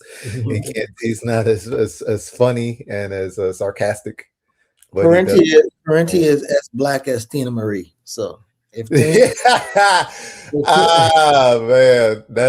if Tina Marie can be in the black genre of music, Parenti here too, baby. That's and Gabriel Rockhill too. Shout out, Gabe Rockhill is working his way there. We will see. That was actually hilarious. I got to see some of his interviews. They've been pretty solid. So I'm excited that we can bring that here. Very super Italian and very working class Italian. I love that he talks about how he wrote a book for his father, who was a factory worker and illiterate, couldn't read past the elementary school level. And that's the kind of approach I want from our guerrilla intellectuals. And that's why I think the work endures so much, because you know who you're writing for. Yeah. Wow. Yeah. Would you yeah, what do you think about this black bookstore, black owned bookstore? And are you comfortable with still saying black bookstore at this point where it don't really mean anything at this point? Like, what should we be reading? Like, we obviously none of the black scholars will tell you to only read black scholars. So would you still stick to black bookstore, or how would you like articulate? Well, you had Sister Gabrielle on talking about Spelman, so I think it's a similar discussion with any black institution, right? Like, what is its origin? I do not think black bookstores have the same kind of problematic origin as the HBCU, though, which, some of them were literally white founded. I don't think black bookstores have that same genealogy, but I do think they have similar tensions around who gets put into the bookstore. What does it mean to be, like I said, why not just be a black Barnes and Noble? But I think we started already unearthing how those things are different, how it's a third space, how it becomes a hub. I think someone talked about the main thing being it's just a resource hub. It's a space where organizers can meet as well. It's a space where survival programs can congregate. So again, Juneteenth, Roots Liberty City Book Fair, the contradictions are right there, on the flyer, right? You got the mayor and the commissioner supporting it, but then you also have our village fridge, which gives out stuff to the community. And like I said, it's a independent books fair, but then Miami Book Fair is also there. So, contradictions. We are dialectical materialists. We got to move through the world by always navigating both and multiple things being true at once. But I do think that it is going to be limited by the politicization of the staff, right? Or of the founders themselves. And so that becomes an issue too, because I think he made a completely valid point. If the limits of your imagination are like, why are all the black kids sitting together at the cafeteria, then that is what you're going to create. But at the same time, you are creating a space for radicals from the community who may be further left than that to then come in and bring revolutionary energy into that space. The problem becomes if you're going to be resistant to that energy. If you end up being somebody who's conducive to it, sure. But if you're like, no, I don't really want that here, that becomes a problem. With Roots, my recommendation, and again, we are trying to do it, is that there's a specific section dedicated to, like, look, this is the bookstore or whatever. And you can see, I think Charlemagne's books even in there, that kind of shit. And this is the people who put this together, this is the radical section that you're supposed to read. The other point I wanted to raise, though, was to the point of, Zane Chronicles and those kinds of books, that, yes, there are revolutionaries. Mumia's youth reading list had Frantz Fanon on there. Fanon, sorry, I've learned his pronunciation now. Which is, I will say, I've said it before, I think that is hard for a high schooler. I'm sorry. That is a challenging book. It is a challenging read. It was for me in undergrad, and I read at the college level and all that. It's still challenging. But some of these authors did intentionally make accessible books. So that's why I mentioned Walter Rodney when we had Brother Omawale, who's from Guyana, on, and I asked, do y'all read Kofi Badu Out of Africa, like Walter Rodney's children's book? And he was like, no, it's not. It's pretty much like Stealth Band all throughout Guyana. So I think it also becomes the role of the Black bookstore to go and find those books that were written by radicals literally for kids, because they exist. Walter Rodney's exist. Someone mentioned nonfiction, Sister Soldier, Coldest Winter Ever, those kinds of things. And so I actually think that would be how a Black librarian could help too, is you have to be able to find in all of these categories, where are the fiction books, where are the sci-fi books, the Octavia Butlers and stuff like that, before you put, what is Ender's Game or some other white sci-fi that can also be found in these bookstores. So I got a question for you, though. Do you have a children's book? Because I know you wrote one. So if you wanted to bring that up, I wanted to just maybe highlight that for people who haven't seen it. Geechee has also created a children's book. And so that would be something I want to see. And did you have any that inspired you, that you like as your radical kids books or things like that? I mean, probably the best one right now is Little Black Ants by my comrade who passed away, Safo. Yeah, that would be the one I would share with people. And even my first one wasn't as radical. I would like, it was more of about my childhood growing up with the village that helped put me together. And then there's a second one that I'm publishing that we are gonna, it's called Nahoda Mkombozi. So it's a Swahili and Gullah book. So that won't be out soon as I find a way not to get captured by Amazon. But yeah, Little Black Ants is probably the one that I would put people on to. Yeah, please pull it up on the screen. Someone point out, it is another thing again about where do you go for the books and like where you're going to be biased toward depending on your orientation. So I know this was in comment to someone else, T.G. Hamilton, but reality, some kids are robbing, fighting, and shooting. Absolutely. And that's why I'm so adamant about political prisoners' writings being rescued and then printed and highlighted, because those aren't going to be printed by a Verso in that kind of way. But I always mention Sundiata Acoli's A Brief History of the New African Prison Struggle. Excellent book. I know the New Jim Crow is a popular one, but read that before the New Jim Crow. No offense to Michelle. it's shorter, it's sharper, it's the kind of reading that I think a youth could just pick up. I know Monster Cody is another one, but books written from people from that lifestyle, from that perspective, specifically for their own people, is what we need to recommend. Blood in My Eye, George Jackson's amazing, but I already know that that one is intimidating for a lot of reasons. So some people, like I know Dr. Yusuf has mentioned, he likes Soledad Brother because it's written in that letter format. I like the sharpness, the political clarity of Blood in My Eye more than Soledad Brother. But for people who want that perspective, Sanika Shakur, it has a documentary out. But again, read Political Prisoners. Russell Maroon Schultz, Respect. It's time to respect our women. Stop hating our mothers. That is when people talk about feminism, right there.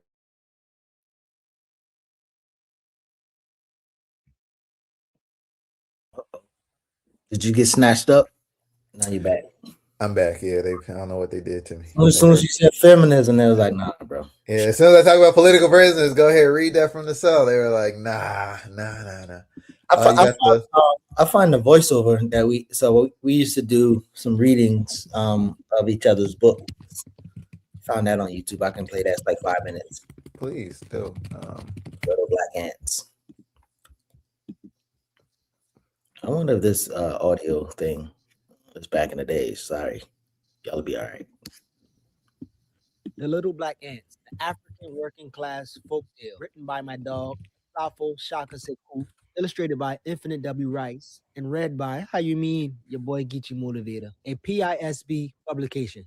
The Little Black Ants, them boy community been real, man. Them boy always been working, and everywhere they go, them boy move together, and they always look out for each other too. The reason why them boy got to be so careful, because them boy been so little, and them boy been scared somebody been gonna step on them.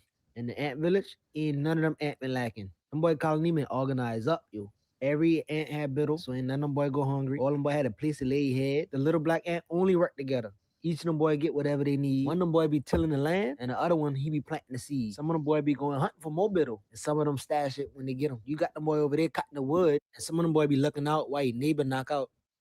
They teach all each other the traditions and how a real ant move, which ant ceremonies them boys supposed to observe, and the ancestors them boys supposed to praise. Everybody been taught the traditional biddle to eat and the qualities you supposed to look for in a mix. But the realest thing them boy learn is how to love the community, because they know all them boy could be dead if they ain't got no unity. But guess what? Something fool about to happen now. And them boy ain't even had no who but to come for them boy. Been ready to jam them boy up. He been a bucker elephant and Bex take him. That joker been begged too now. And all he want to do is tear up other people community. Cause him think that gonna help him rise. The bucker elephant want everybody to give him all he biddle. With he greedy tail. This fool think if he exploit all the other animals, that gonna make him successful. The Bex bucker elephant gonna start to march them boy away. Tearing up all the other communities on the way. He be trying to make you victim scary and stuff because he think that can help you power grow. So the elephant about to be there directly, and them boy ain't know what they could do. Some of them boy been ready to nanny up now. One of them boys said, hey, that joke a bug, man. We should duck with his scary tail. The elders been like, how you mean ain't no flam over y'all? The elders yell, hey, y'all boy fool, ain't he? How y'all teach the churn to right or wrong if y'all boy ready to run? We gonna have to chance him. Boy, we banned here. You think we gonna let that bucker teeth out churn out of heritage? Ain't nothing. The other ant say, hey, Baba ain't lying, you know. I know y'all boys scared, but we gotta do it for them churn, man. And the community, we got a responsibility to. So the elders and the ant warriors get together and make a strategy so them boy can stop the elephant. The elders been tightening them boy up now, and them boy ain't been that scared no more now. Plus they know their ancestors too real, IJ. The plan already framed and dangerous, so them boy had to get to the plains first. You about to get real, yo, because the elephant got a bloodthirst. So the ants start marching, and you can't tell them boy ain't been ready now. Together the ants could conquer the elephant was their battle cry. Them boy been trained up for worry none. They start marching faster and faster. The plane been getting close. Them boy first plan been to dig a big hole so the elephant can fall in there on his head or he bunky. Then he could be most dead, and he ain't gonna want to mess with us no more. So the ants had to dug the hole real quick a day before the elephant arrived. Cause that joker had get there sooner, all them boy could be dead. The bucker elephant could talk about, I've come to take your food. Give it all to me or you'll be dead. The ants replied, boy, who you ain't getting our biddle, not today or tomorrow. Boy, you better take your little long trunk somewhere. Talking about he want our biddle. Now the bucker elephant mount ball up and he charged at them boy. He old dumb self been so vexed. He ain't know what them boy had planned for his tail. Bam! The elephant done fall in the hole and bust his head up. The fall and knock his tail clean out. He ain't been dead though. So them boy win the battle, little TT. But the entire clan know he ain't been over yet. So them boy been getting ready for the next phase.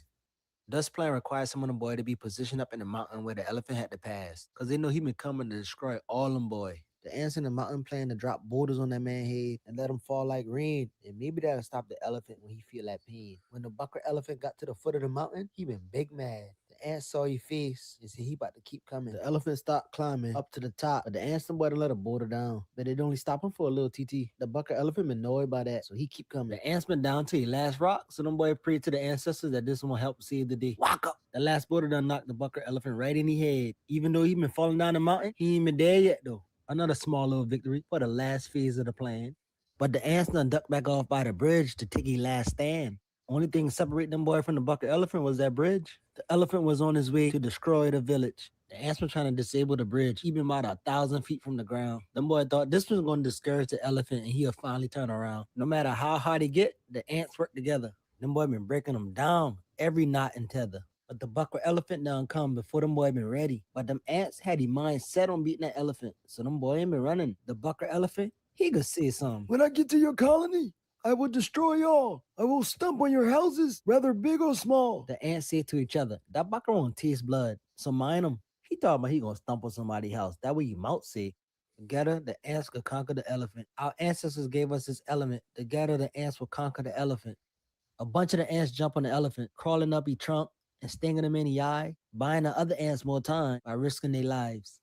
The bridge finally gave way, and the boy plan worked. The elephant went straight to the ground. But the sad part is, there was only a few ants left. The boy who jumped on the elephant also fell to their death. The survivors went back home and tell the rest of them boy the story. The warriors God take his soul. Because of their courage, martyrdom, and glory, the ant culture legacy survived. Them boyhood been saved, and they prayed to the creator and the ancestors to bless the warriors who died to freedom. Them boy been too real, and they make the ancestors proud.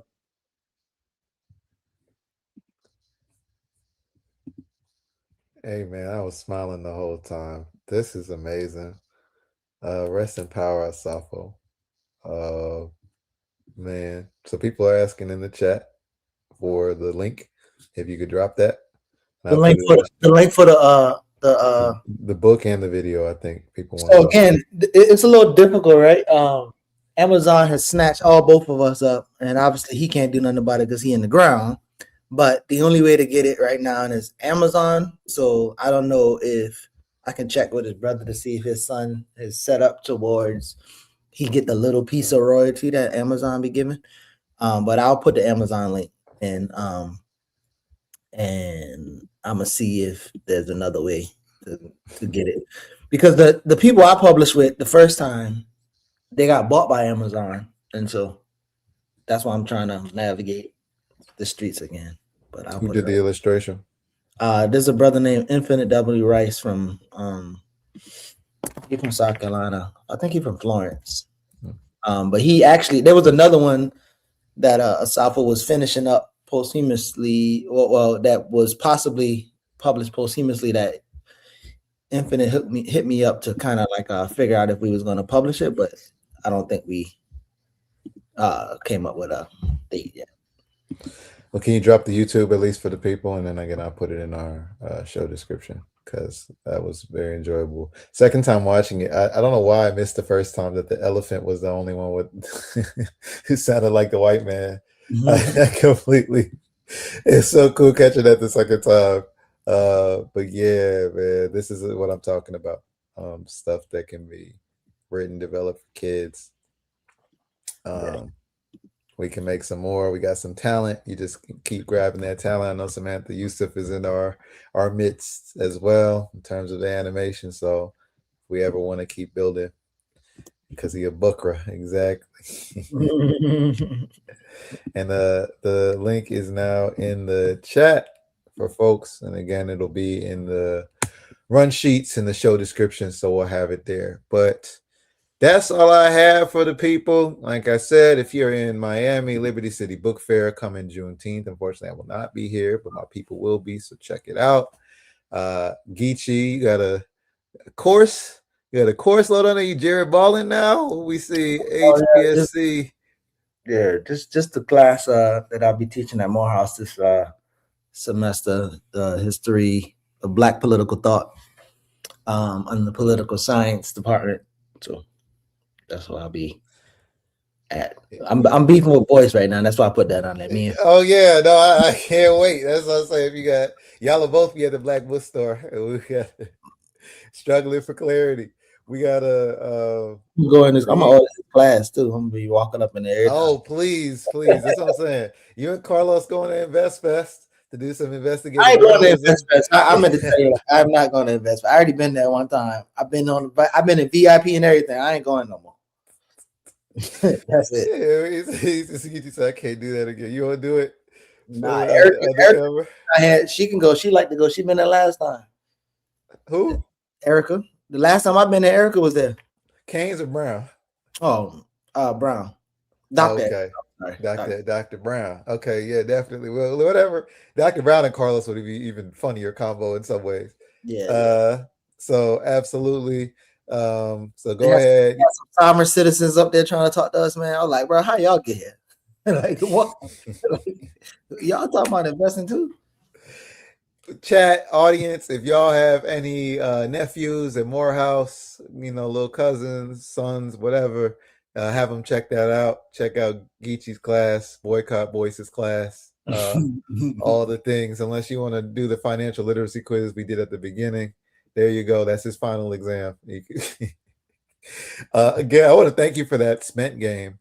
That was fantastic. I'm gonna be using that. It's a great resource. And that's all we got. So check out Darker Than Blue.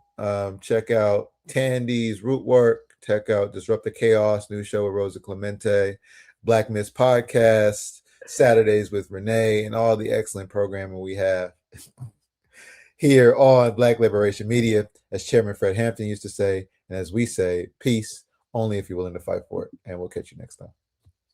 Black Liberation Media is a collective of Black and African organizers, journalists, academics, and media personalities serving Black and African masses seeking to further grow in their understanding of themselves, their histories, and the African world through entertainment and news.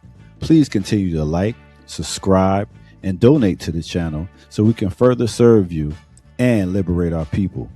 You can also go to blkliberationmedia.org, get some merchandise, and also become a Patreon member and a member from the YouTube.